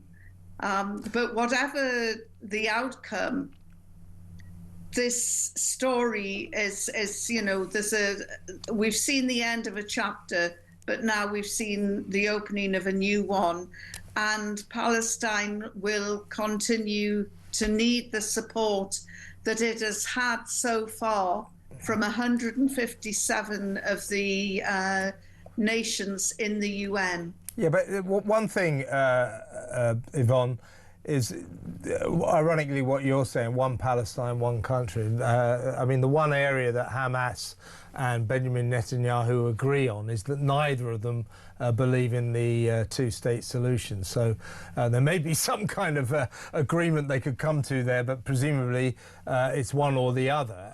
If Israel carry on, there'll be no Palestine. If Palestine gets the gig, then Israel ceases to exist. But if we talk about these marches, I mean, they can no longer chant sort of stop the genocide, stop the killing, because, of course, that is now over. At least we hope it will continue to be over, obviously. So what do you say to the charge, if you like, that the people who are there now are just there because they don't like Jews. They're anti-Semitic. I mean, whatever you say, and I'm sure that I'm not sort of trying to besmirch everyone who's there, but I think there are significant sections of these marches which are basically people who hate Jews, who are anti-Semitic. They carry jihad flags. They shout from the river to the sea, death, death to the IDF. This is all anti-Semitic. What do you say to that? Well, I could come out with some of Netanyahu's speeches and some of his government ministers' speeches where he wants to, one of his ministers... Yeah, but you're doing whataboutery now, Yvonne. Well, you can do that in a minute. What about the people on these marches who definitely come across at least as anti-Semitic? It is happening. And now that the war isn't going on, you have to say, well, why are you all out there in force still shouting about death to the IDF? Because there is still a lot of injustice that is going on. I've just come out of an Israeli prison after the flotilla, and I can tell you the IDF is not a peaceful entity. Well, they are at the moment because there's no war. There's no war.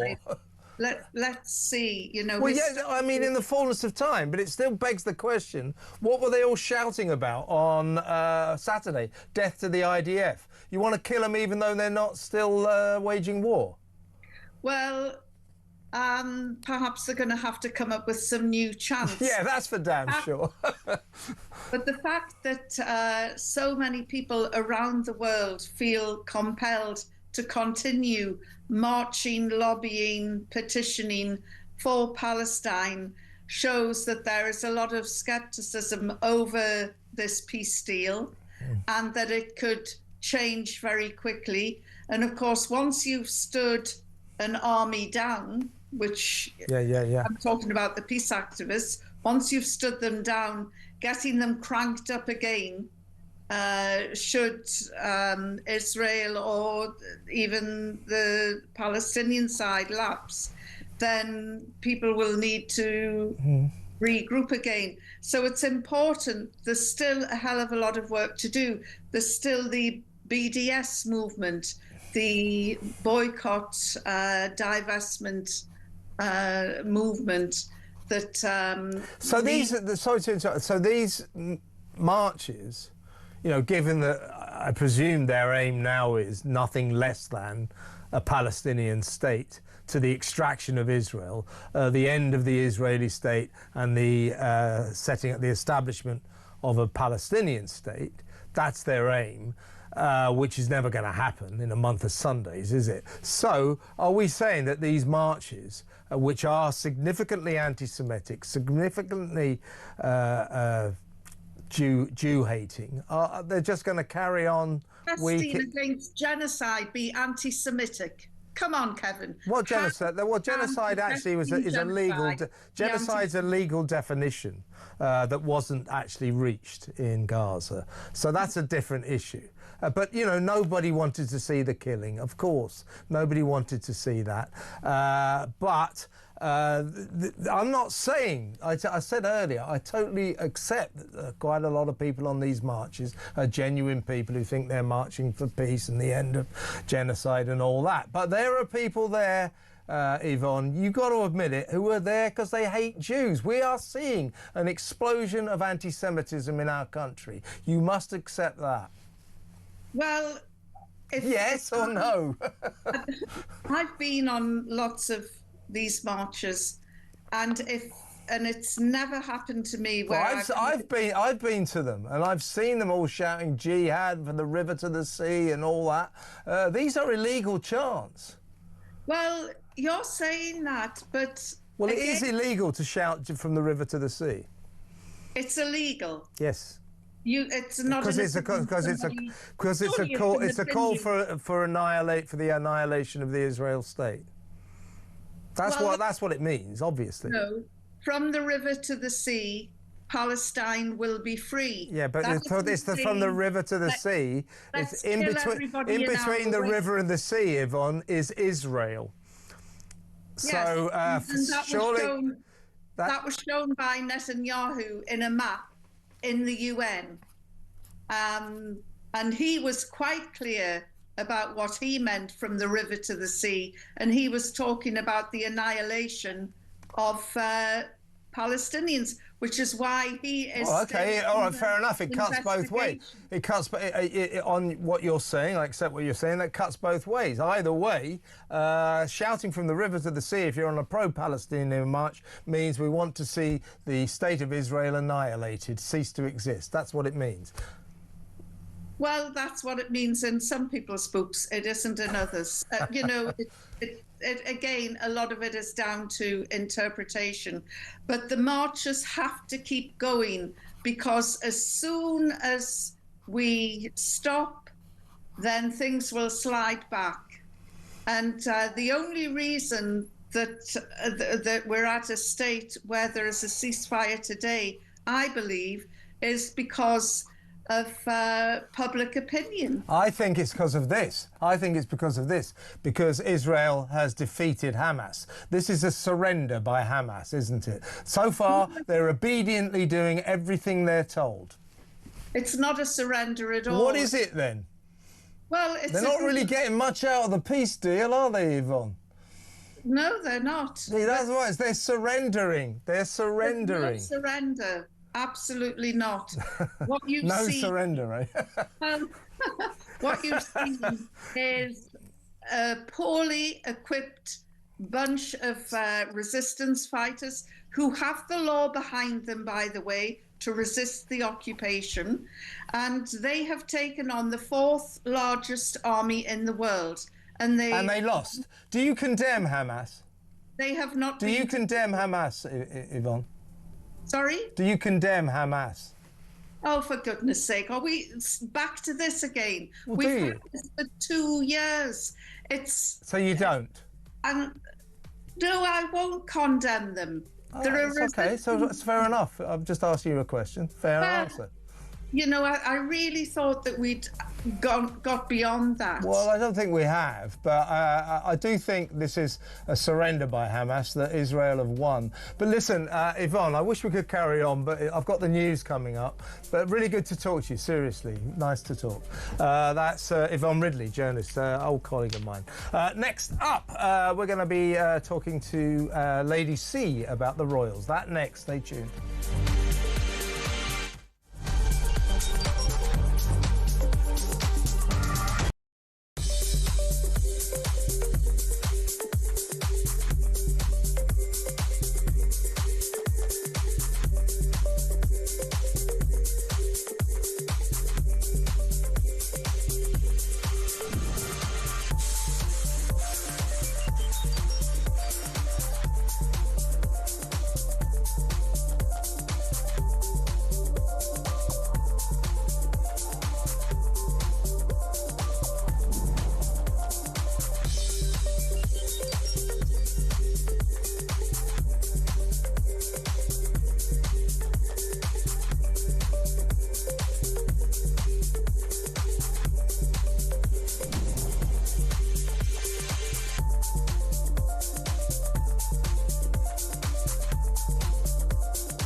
across the UK, on DAB+, on your smart speaker, on your smart TV, and on your side.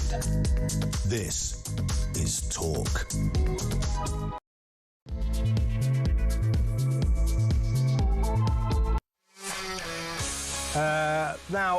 In about 20 minutes or so, 25 minutes, it's over to you. 03444991000. You can WhatsApp voice note me if you want, or you can just get on the blower and give me a call and we can talk. It's good to talk on Talk. I want to know what you think about the peace in the Middle East, what you think about Starmer trying to cash in on the action, what you think about Bridget Phillipson, the Education Secretary, pretending somehow that Britain had a crucial role behind the scenes in achieving this peace, when the Deputy Foreign Minister of Israel declared that, in fact, us recognising Palestine set the peace process back significantly. What do you think about all that? 03444991000. What do you think about Donald Trump clearly snubbing Starmer? Whereas, oh yeah, there you are, yeah, go away.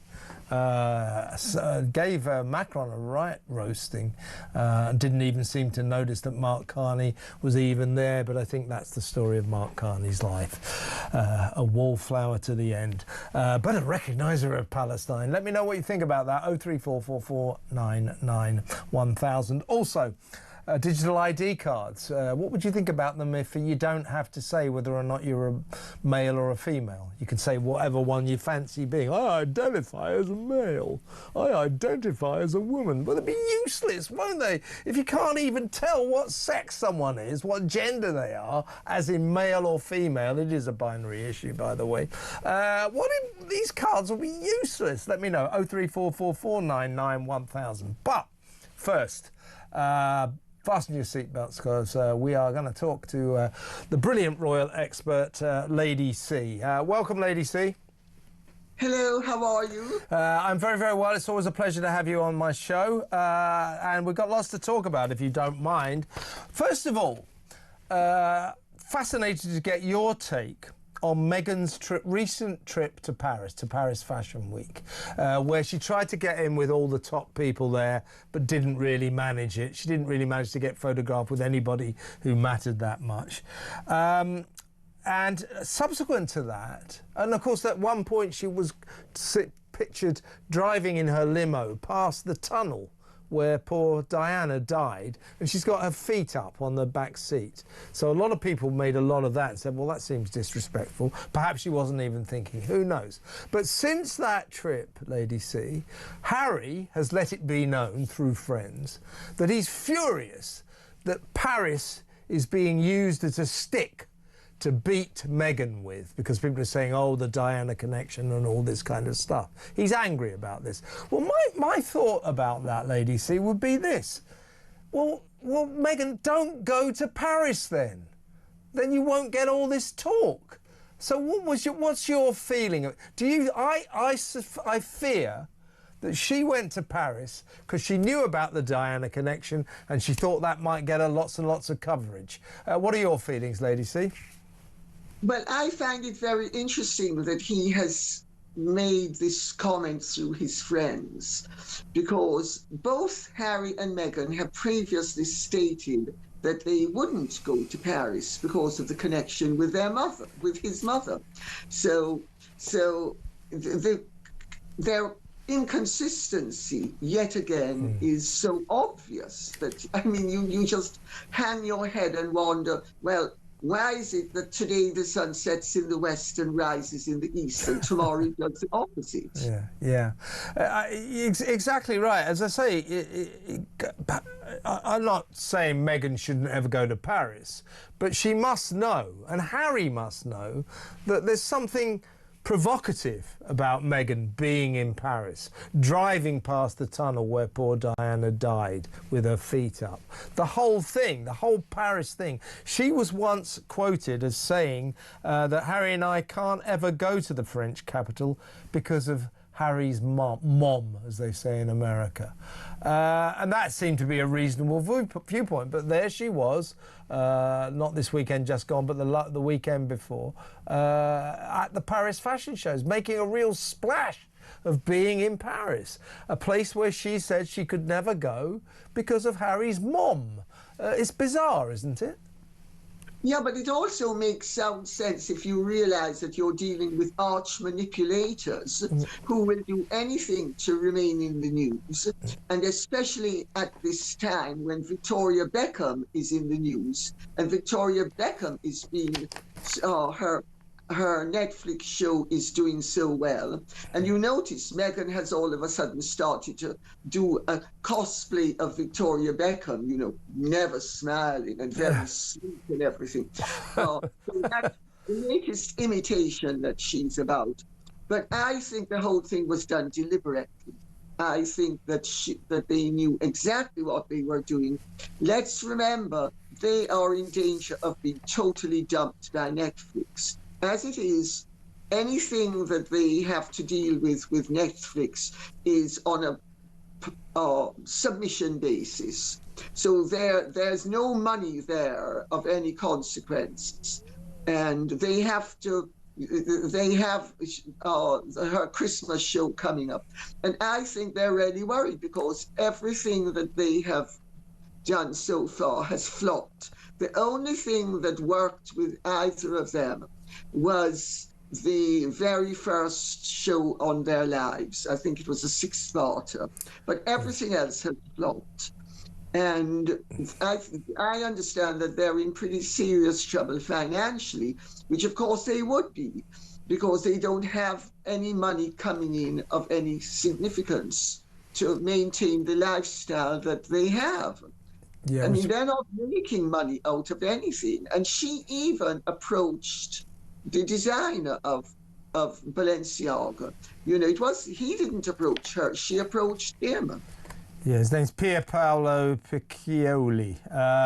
And yes, she said she went there to pay tribute. Said she went to Paris to pay tribute to him, but nobody's really buying that. Anyway, so she was there. She was there on her own, of course. She left and then came back to California, and then this past weekend, both of them went to New York to receive from an organisation called Project Healthy Minds, to receive Humanitarians of the Year awards. Do you think, Lady C, they deserve a Humanitarian of the Year award? Because I can't for the life of me think why anybody would think that they warranted such an honour. What do you think? Well, it's not an honour. First of all, Project Human Minds is not a charity. It is a non-profit, but it is a company. Mm-hmm. It's in business and in partnership with Archwell, which is also basically a non-profit, but a company. Mm. Archwell does have a limited charity line, but it's basically a tax squeeze. So first of all, it's not a charity. It's, you know, and it's a very small company. I think its income last year, the last published figures were $2.5 million, of which $1.5 million were taken out in expenses. So you're really dealing with a con. It's a con. And do they deserve the award? Well, they deserve awards for being anti-humanitarian, because they're definitely inhumane. Of course, Prince Harry, I mean, he'll go to the ends of the earth for the opening of an envelope, particularly if he's going to be given an award. And you remember, was it last year or the year before, when John Travolta in Los Angeles, in Beverly Hills, presented him with a Legend of Aviation award.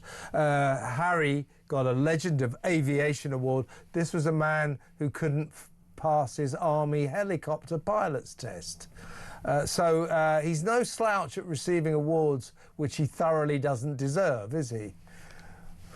Well, let's not forget as well that the mother of the guy who Mary Tillman. Yes, she strongly objected to the award, but they still brazenly showed up. That's right. It's a business model. It's just a business model, and they're playing it for column inches.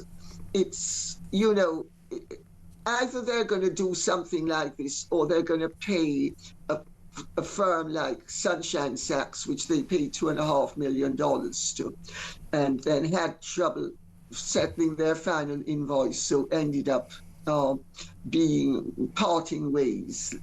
And so they're either going to have to buy publicity one way, or they're going to buy it another.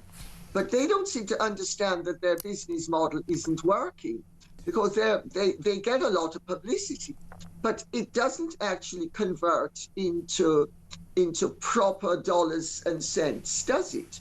You know, all of their business enterprises keep on flopping, except for his book, which earned him a lot of money, and that show on their lives, which earned them some money. And that was a success, but everything has been a failure. Yeah, that show was called Harry and Meghan, I seem to remember, imaginatively. But what about... So they go to New York to receive this undeserved humanitarian award, Humanitarians of the Year award, right? So this is on Friday. They both pitched up in Manhattan. Saturday night, they both went out for dinner separately, not together.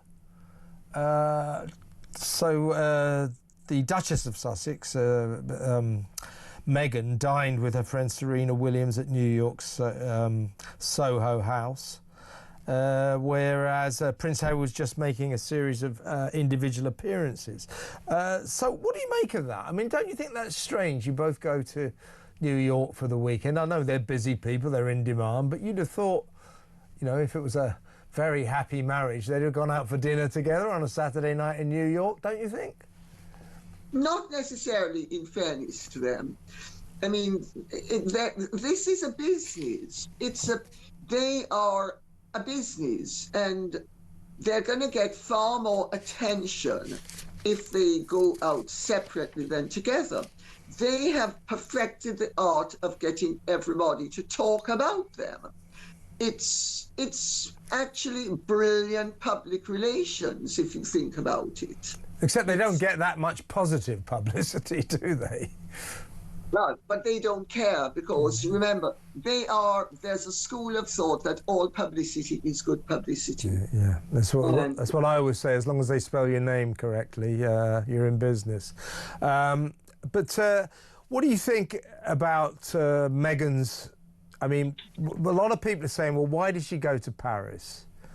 To get noticed. She needs to get noticed because her as ever sort of online domestic product store selling jam and cookie dough and dried flowers and wine and honey for astronomically expensive prices.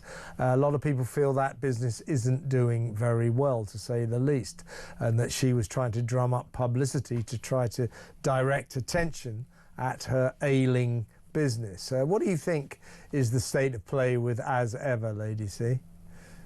Well, I think it's a turkey, and it's a turkey that will hopefully be slaughtered before the end of the year. But I also think that she, aside from their need for publicity and her personal need for attention, I mean, she is a junkie. She is a film junkie. But I think aside from that, there is the fact that, you know, I mean, the whole thing is so ridiculous. It is, isn't it? Do you know what I always say, Lady C, is this, right? So this is she's trying to sell you jam and honey. Jam is like, what is it, $14 or something ridiculous. Cookie dough for $14. If you get some of the wine, you have to buy 3 bottles. It's going to cost you about $120 with packaging and shipping. But my thought about it is, so she's selling these mundane domestic products, jam, marmalade, honey, cookie dough, dried flowers, etc., etc., for very expensive prices. So if you're going to buy them from As Ever, you've got to fill out the form online, you've got to put your credit card in, then you've got to wait 3 weeks and you'll be lucky whether or not they'll turn up or not. Whereas you could go next door to your corner grocery shop, your corner grocery store, and buy all those products in 3 minutes for a fraction of the price. Her business model, I think, is kind of insane. I just don't see how it could possibly work. Well, it doesn't. It isn't insane, and it hasn't worked. And that's the point. It hasn't worked. So my reading of the situation is that she is trying to branch out into the field that I suggested some months ago that is her natural fit. Fashion, yeah? Fashion, yeah? Fashion. Yeah. Get a hookup with some company in Hong Kong that's going to make dresses for $3.99 that she sells for $199.99, and she makes a profit. I think that's the natural direction in which she should be heading, whether she's going to head in it or not.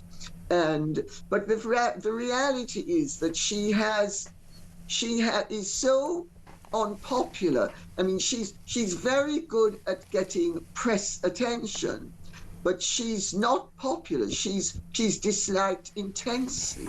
And when you're selling anything as a personality, people want to buy it because they like you, yes, or because they envy you, and they want to aspire to your style and to what they want to buy a part of your dream. Yeah. Nobody wants to buy a part of her nightmare. That's exactly it. That's exactly it. You know, celebrity brand products, perfectly good idea. You know, like Gwyneth Paltrow or Dolly Parton or whoever. If the celebrity is popular, then people will want to have a slice of the action. I've always said exactly what you've just said.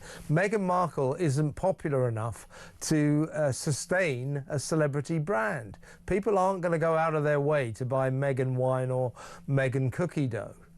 So it's an extraordinary situation, and I think that As Ever isn't going to last forever, to say the least. I think you're right. I think it's on the way out. Heard a story, by the way, that you might be interested in, that a certain film company trying to make a documentary about her ordered recently, this is in the last couple of weeks, every single product on As Ever, every single one.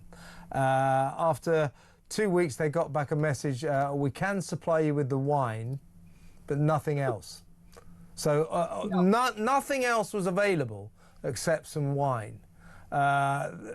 This isn't working, is it? But also, people have from the very outset, they have bought items that they never got delivery of. Then they have tried to get back their money, and some of them haven't got back their money. But I explained at the time that the reason why things had sold out quickly, because I come from a mercantile family, sure, so I know a little bit about merchandising. And, you know, the reason why things sold out so quickly was because Netflix had no faith in her ability to ship products. Yeah. So they had very short, shall we say, print runs. If it's a book, you'd have a short print run or a low print run, and that's what has happened. And the items that the other people they've not been able to fulfill the items because there's no profit margin in any of this. No. The profit margin comes with volume. It doesn't come with selling 2,000 or 3,000. Exactly right. Exactly right. A couple of last questions there, Lady C. Always great to have you on the show. Thank you so much. First question. Do you feel, a lot of people saying there she was in Paris on her own.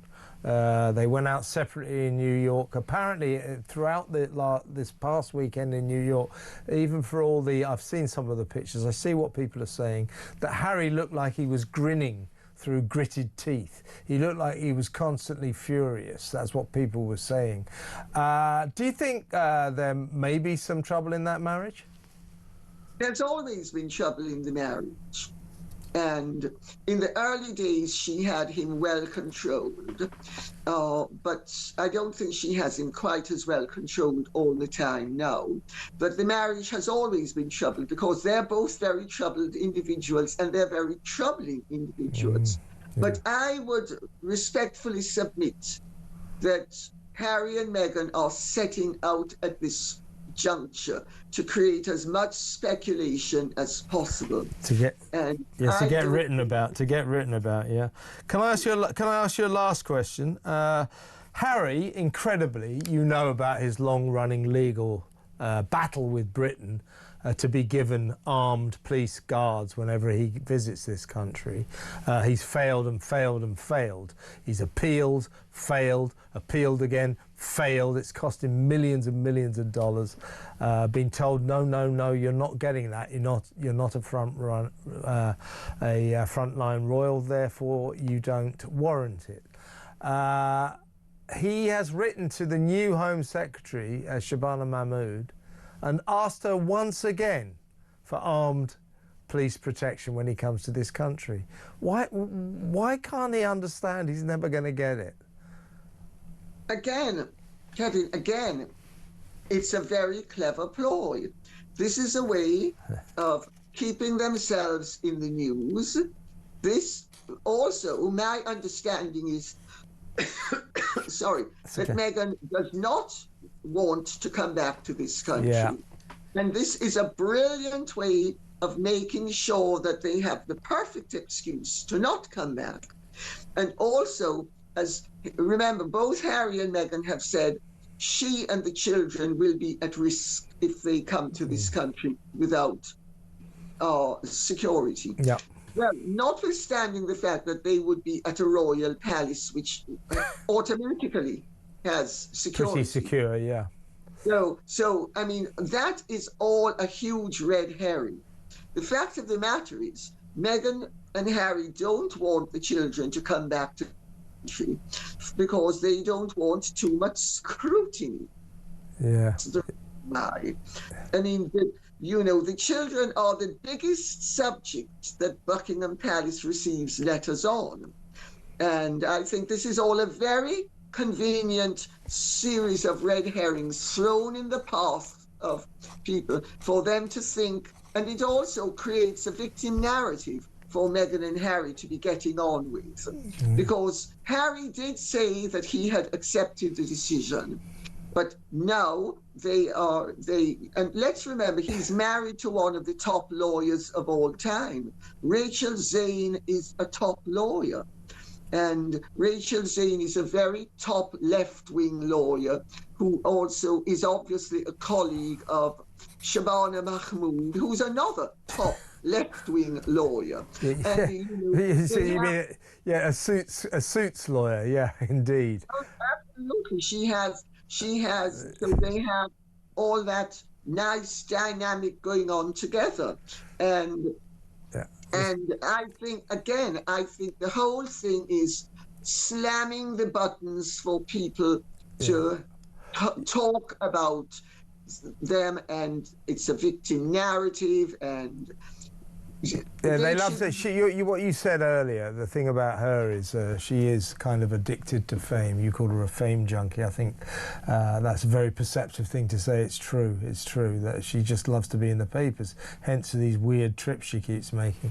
Listen, Lady C, as I say, a great pleasure to have her on the show, as always. Really good to talk to you. Thank you so much for your time.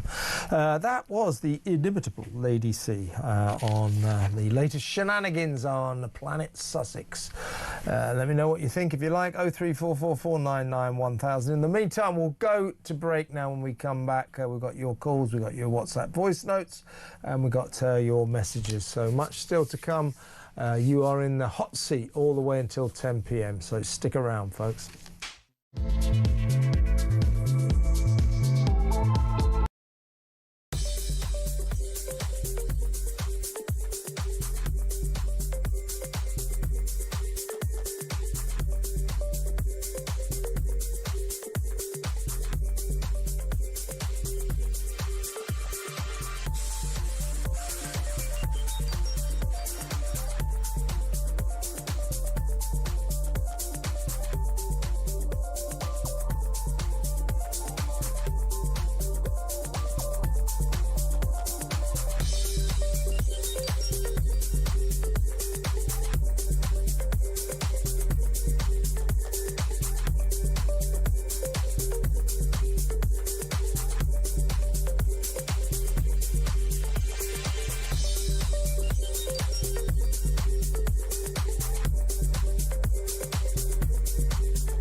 Everywhere, people are taking to the streets and they're so relieved and happy to see their brothers brought back home from Hamas captivity. So there's lots of hope.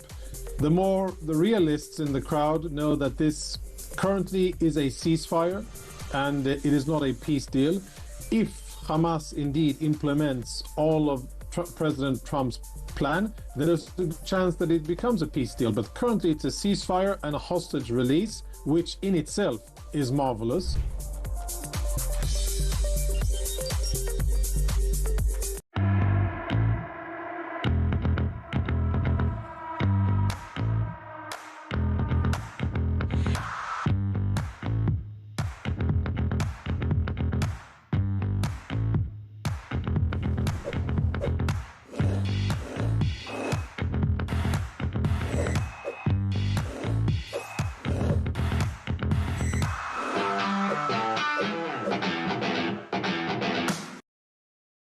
Across the UK, on DAB+, on your smart speaker, on your smart TV, and on your side.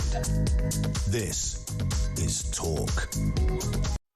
Welcome back. I've got lots of great texts in there. Can you do us a favour, folks? Put your name on. It doesn't have to be your name, full name and address. Just Dave or Julie or whatever your name is. If you want to give me your second name as well, by all means do. But just a name is useful. I mean, this is a good text, but there's no name on it, but I'm going to read it. Mostly, I don't see the point if I can't say who they're from. This is from someone. Stalin Starmer is a tremendous danger to this country, its people and our freedoms, and given half a chance, he will sell us all down the river to the Chinese with digital ID and a social credit system. We need Donald Trump to come to our rescue in the UK before we all go down the WC.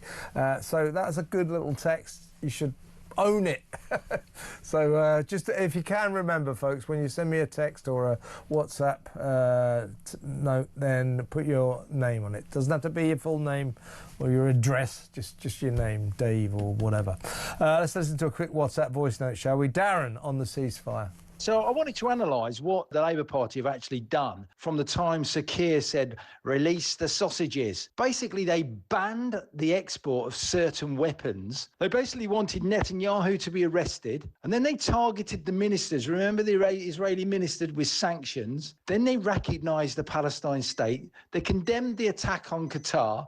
And just when the spotlight's on Trump, they basically say, oh, we played a major part. They really do live in a parallel universe. Well, I think, Darren, what you're saying is they're a bunch of liars, which they are.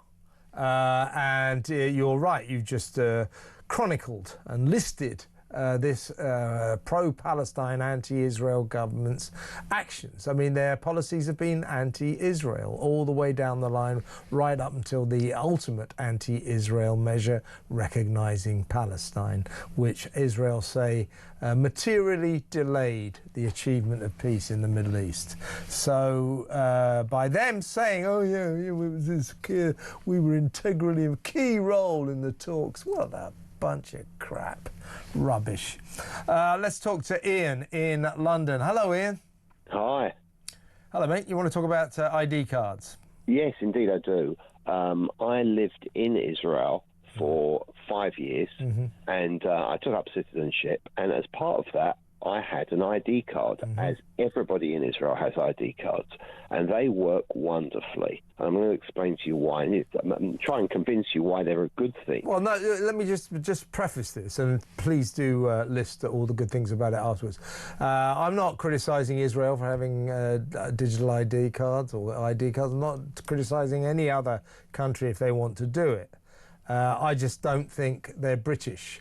I don't think that people in Britain want a papers, please society. We just don't want ID cards. That's all it is. It's cultural more than technical, well, if you see what I mean. No, I understand that. But having experience, having grown up here and experienced life without one and then life with one, it's far more beneficial because it cuts down on fraud. I'll give you an example.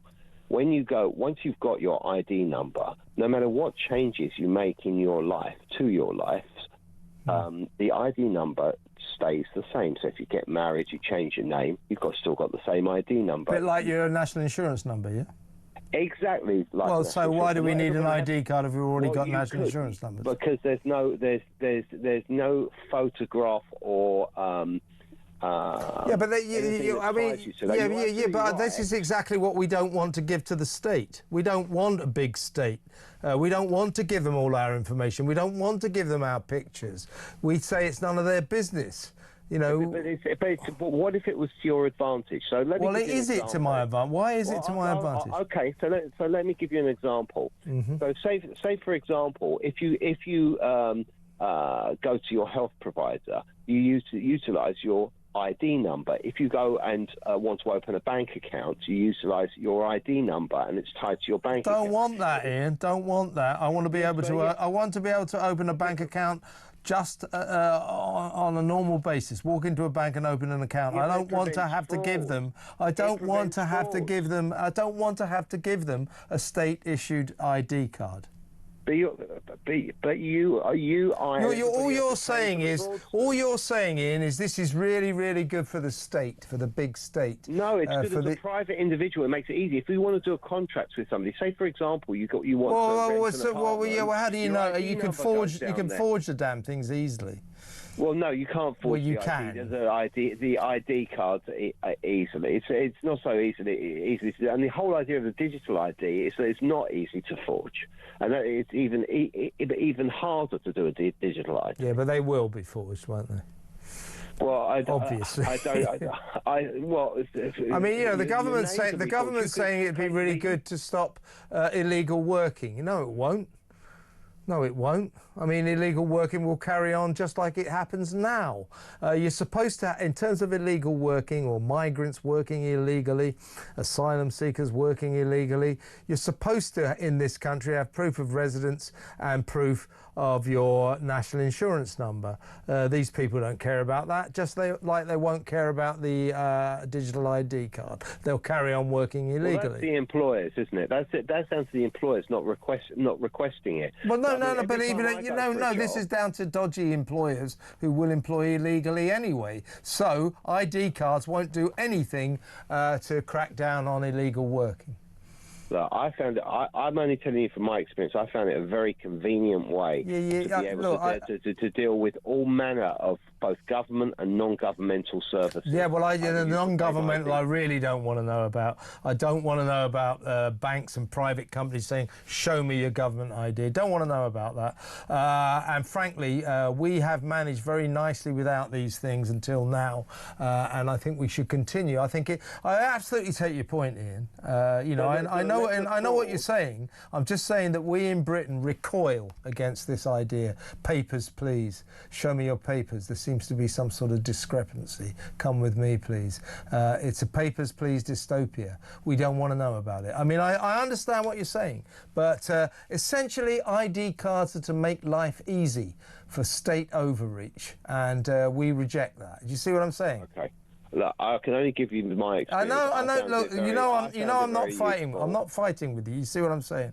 We just have. Look, I respect your opinion, but I think that if it was actually in place, people would find the convenience factor and the reduction in fraud, for which we're all paying, beneficial. Yeah, but also you get a convenience factor reduction in fraud. I'm not necessarily buying that, but you also create a massive, great big state, a nation, a government that is sticking its nose into your business, knows all about you, has data on you. I don't want them to have that. I don't like that idea.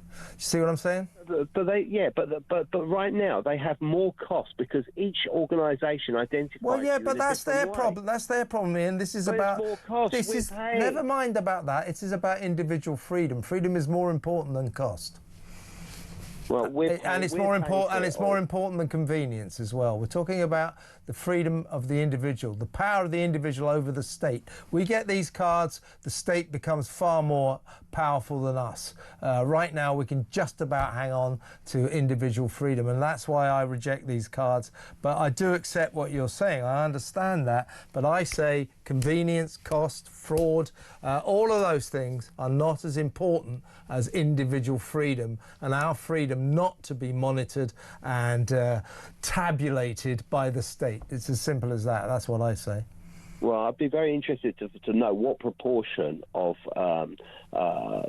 first world countries have a single ID card system. There's quite a few. There's quite a few, but we still magnificently don't have them, and so we don't want them. 3 million people have signed a petition saying they don't want them. It's something about Britain. It's not British. And we don't like this idea. We just don't like it. Viscerally don't like it. I viscerally don't like it. I don't want this government to know anything about me. There's little as possible. And if it makes life less convenient for the government, I could care less. It's as simple as that. Ian, though, I do take your point. Thank you. Good, interesting call. Thanks for ringing. Ian in London. Let's take another call, shall we? Or let me know what you think. Am I right? Am I right? You know, isn't our freedom more important than Starmer and his socialist mates having tabs on all of us, keeping all the data? What do they want to know about us? You know, and then it'll get raided, won't it? There'll be a tech raid by Russia, and then they'll find out all our stuff. You know, that no good can come of this. I guarantee you, no good can come of this. Let's talk to John in East London. Hello, John. Hi. I want to talk about these hate marches. Yeah, that's a good name for them. Well, it's been going on for 2 years. Yeah. It's emboldened Hamas. Yeah. It's just dragged on the war. Any idea how much they're costing? About that's a good a month. Good question. A lot of money, a lot of taxpayers' money. The police, yeah, just paying the police alone at 20 million a month. That's 2 years, £240 million wasted. It's ruining the country. Would you ban these marches, John? Would you ban them? I would. After 2 years, yeah. I've got to listen to the hate speeches and the screaming of hate. And isn't it interesting, or I would say perhaps infuriating, that, you know, on this Saturday just gone, these marches, particularly in London, massive pro-Palestinian marches happening all over the country, especially in London. Huge event. This was after the peace was declared. So they go, genocide, stop the genocide. There wasn't any genocide on Saturday. Stop the killing of the children. No children were being killed. Death to the IDF. The IDF aren't killing anyone, they aren't shooting anyone because the war's over. So why were they marching on Saturday? I say, basically, I wouldn't accuse all of them, but it does seem to me to boil down to pure Jew hatred. They've got nothing else to shout about. They can't shout about genocide. They can't shout about killing children, the massacre and so on and so forth. So they've just gone out there to basically say, we hate Jews. Yeah, but I see miles and miles of them walking by, just screaming nonsense, yeah, well, screaming hate. Yeah. And it's caused anti-Semitism in this country. It's caused. Well, they're the epicenter of anti-Semitism, if you ask me. This is absolutely. This is where they're all happening. That said, I would not ban them. I'm not a banner. I don't like banning. It's still a free speech issue, but they should be policed properly. When the police see people with jihad flags chanting to the river, to the sea, death to the IDF, they've got to be arrested. This is against the law. Instead, the police go, I've got to keep the peace, you know. I'd rather the police. I remember the policemen always used to stand outside synagogues on high holidays. Still do. Well, they didn't in Manchester. Terrorists got in. Very good point. But what I meant, John, was that synagogues, unfortunately, sadly, are reduced to having to hire security guards all around them. There's quite a few around where I am because I live in a Jewish area. So they have security guards, you're right, not necessarily the police. But that is a sad indictment on Britain today, that Jewish people can't gather to worship in their synagogues without hiring security men to keep them safe. And as you indicate, of course, a couple of Thursdays ago, we found out that doesn't always work, because one of the security guards got killed, didn't he? So, but John, I take your point, and I respect your view that these marches should be ended. It's hard to see what they mean now, apart from an explosion of Jew hatred, of anti-Semitism. But listen, John, good call. Really good to talk to you. Thank you very much. John in East London. Let's go to break now. When we come back, more of your calls, WhatsApp voice notes and messages.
Across the UK, on DAB+, on your smart speaker, on your smart TV, and on your side.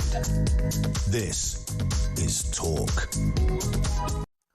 Welcome back. Here's well, this is a good message, but it hasn't got a name on it. So please put your names on these. But this is good, so I'll read it. Before the snub by the US President to Starmer, look for Starmer walking along the back row to speak to Giorgio Meloni. That's the Italian leader, of course. Giorgio Meloni, who wasn't impressed with whatever he said, and Starmer perfunctorily taking his seat defiantly but definitely unpleased. Yeah, I mean, it's been excruciating to watch that guy.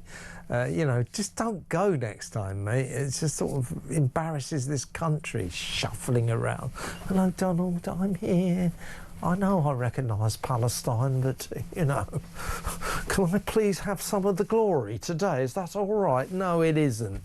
It really isn't. Let's listen to Carl. WhatsApp voice note, ceasefire. That was fantastic. Seeing President Trump putting that little weasel back in his little place. How can this government turn around and say that they've done anything towards this peace deal? All they've done from day one is side with the Palestinian side. They've been anti-Israel all the way through. They're all hypocrites, a lot of them, the government and a lot of the media. Yeah, exactly right. This government has pursued blatantly, shameless anti-Israel policies, and then expects Israel to love them when Keir Starmer flies out to the Middle East today to say, hey, Britain played a key role in achieving this peace. No, it didn't.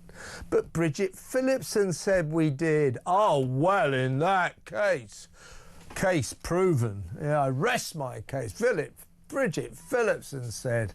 Unbelievable. It's so embarrassing, all this stuff. Let's talk to Carl in Liverpool. Hello, Carl. Good evening, Kev. You all right? I'm good, mate. What would you like to say? Yeah, it was just on Donald Trump today. I kind of compared Keir to Donald, and two very contrasting men, who lead the prospective countries. Yeah. Wasn't done exactly what he said on what was on the tin, sorted his country's problems out. But he's also being responsible for ending what's happened, being going on in the Middle East, where no career politician could. The other, Keir Starmer, has lied. He's had scandal after scandal, ministers resigning left, right and centre. He played his part in getting our own people locked up for hurty words. You know, we've been branded a far right because we fight against racism. We want to get our points across. You know, and then he goes and recognises Palestine on behalf of the United Kingdom when he knows 99% of us don't agree with him. Yeah, I think I read somewhere, Carl, I think only 13% of Brits agreed with the recognition of Palestine. And in some ways, I would mind, but I would respect Starmer and his gang. Bridget Phillipson said the same on telly yesterday. I'd respect them if they did it purely for what they saw as moral reasons. They keep saying, it was the right thing to do. It was the right thing to do. Yeah, but they didn't do it because it was the right thing to do. They did it because they want the Muslim vote at the next election. There are 4 million Muslims living in this country. Obviously, not all of them are old enough to vote. But the Labour Party needs those votes if they're to stand any chance at all at the next election. Therefore, recognising Palestine might get them a few the Islamic vote. It's as simple as that. And that's pretty disgusting. It's pretty disgusting. Is, Kev. I don't think nothing's off limits to this guy, Kev. I don't think I think you're right, Carl. I don't think he holds no loyalty to anyone but Blair and whoever's pulling the other strings. Whereas Donald Trump leads from the front, Kev. Yeah.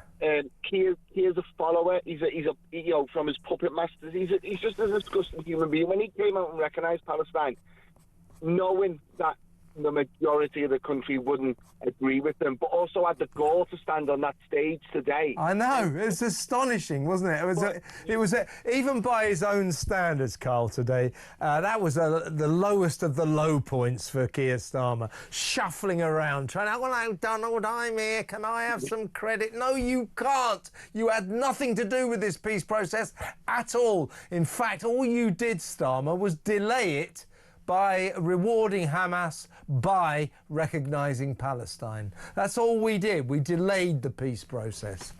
Yeah, I think he's played his part in quite a lot of his government as well in the anti-Semitism across the country, with these absolutely. And all that.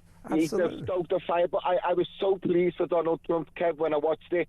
As he pulled Keir Starmer over, I just thought, just give him. Yeah, now get rid of it. It's just a quick word. Now go back and stand where I told you to stand. Yeah, like that naughty boy in the corner being told off. It's pathetic. It's embarrassing for this nation. It really, really is.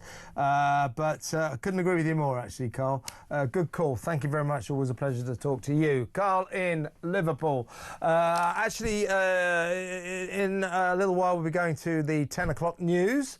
And then after that, it's our new show, live from America. It is Harry Cole Saves the West. Harry Cole Saves the West after the 10 o'clock news, so you won't want to miss that. That goes on for an hour.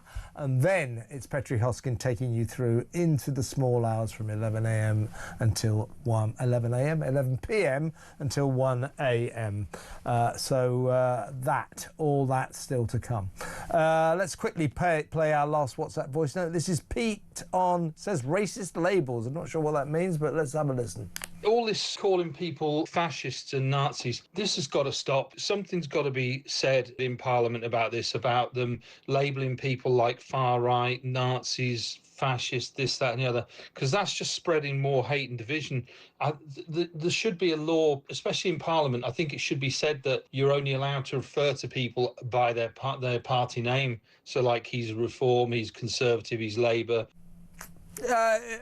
Pete, I'm sort of against sort of banning people from saying sort of what they like. But if you start this is like straight out of the left-wing playbook. I don't agree with you, therefore you're a Nazi. I don't agree with your conservative opinions, you're a fascist. I don't agree with you because you vote Reform, you're a racist, and so on and so forth. That kind of rhetoric does need to be dialed down, because it does lead to people like poor George Finch, the 19-year-old leader of Warwickshire County Council, being beaten up in the street by thugs screaming at him fascist and racist. And these are the labels that have been hurled at Reform and Nigel Farage by his political opponents, and they should dial back on it. You're absolutely right, Pete. Let's talk to Nigel in Portsmouth. Hello, Nigel. Oh, hello, Kev. How are you doing? I'm all right, mate. What would you like to say? Right, well, just to quote another great presenter like yourself, Jeremy Carl. Yes. Who goes, I'm 60. Well, I'm 75. Wow. And I can quote now that the worst Prime Minister that we've ever had is our Sir Keir Starmer, yeah. People keep saying Liz Truss. I think Liz Truss's 45 days were fantastic compared with Keir Starmer. No, if she'd done her stuff sensibly, she'd have been good. Yeah, well, she's not a liar. That's the point. Well, I think we're being governed right now by a bunch of liars. They just lie to us. They're all liars. But what I'm wondering is, I've been sat here waiting for the call for some time, so I've got what I was going to phone up about, which I think was to do with the male-female thing, which goes back to Keir Starmer. Okay. Yeah.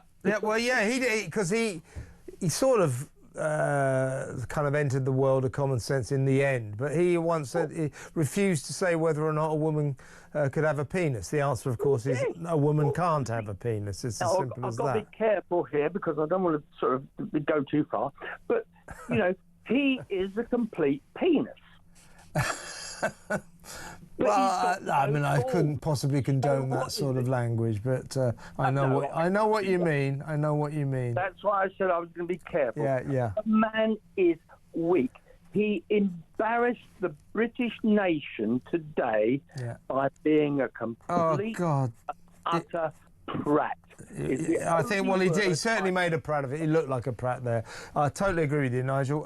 Good call. I've got to move on because the show's nearly over. Nigel in Portsmouth. Very quickly, last call. Roy in Hampshire. Hello, Roy. Hello, Kev, me old mate. Kev, I've never been so embarrassed, mate, and sad for my country. Terrible, isn't it? Shuffling around trying to get in on the act. He'd have been better off not going there, wouldn't he? What was he doing there, mate? Why did he go to trying India? to bask in the glory, trying to take some of the credit for something that had nothing to do with him. As I said, by recognising Palestine, Keir Starmer and Macron and Mark Carney actually set this peace process back. They delayed the achievement of peace by rewarding Hamas with the recognition of Palestine. So to hell with Starmer, and he looked like a fool today. And I think Donald Trump deliberately put him in his place, don't you think? Well, Kev, we used to have some standing in this world. What we said, people took notice of, mate. Yeah. And now we're just going down and down and down, and that Starmer is putting us there, mate. I think you're right. Netanyahu and Trump some time ago said that with the recognition of Palestine and all our other anti-Israel policies, Netanyahu hasn't wanted Israel's old ally, Britain, to be anywhere near what's been going on in the Gaza Strip. And that has been the case. Netanyahu doesn't regard Britain as an ally anymore, not under Keir Starmer. So you're absolutely right, Roy. Really good call. Thank you very much. Call me again. Roy in Hampshire. Now, that is about it for tonight. What an excellent show it's been. I really enjoyed your company. Hope you found mine even halfway acceptable. We're going to do it all again tomorrow. Same time, same place. That is right here on Talk for the Political Asylum tomorrow at 7 p.m. I expect you to be there. In the meantime, next it is, after the news, Harry Cole Saves the West.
currently is a ceasefire and it is not a peace deal.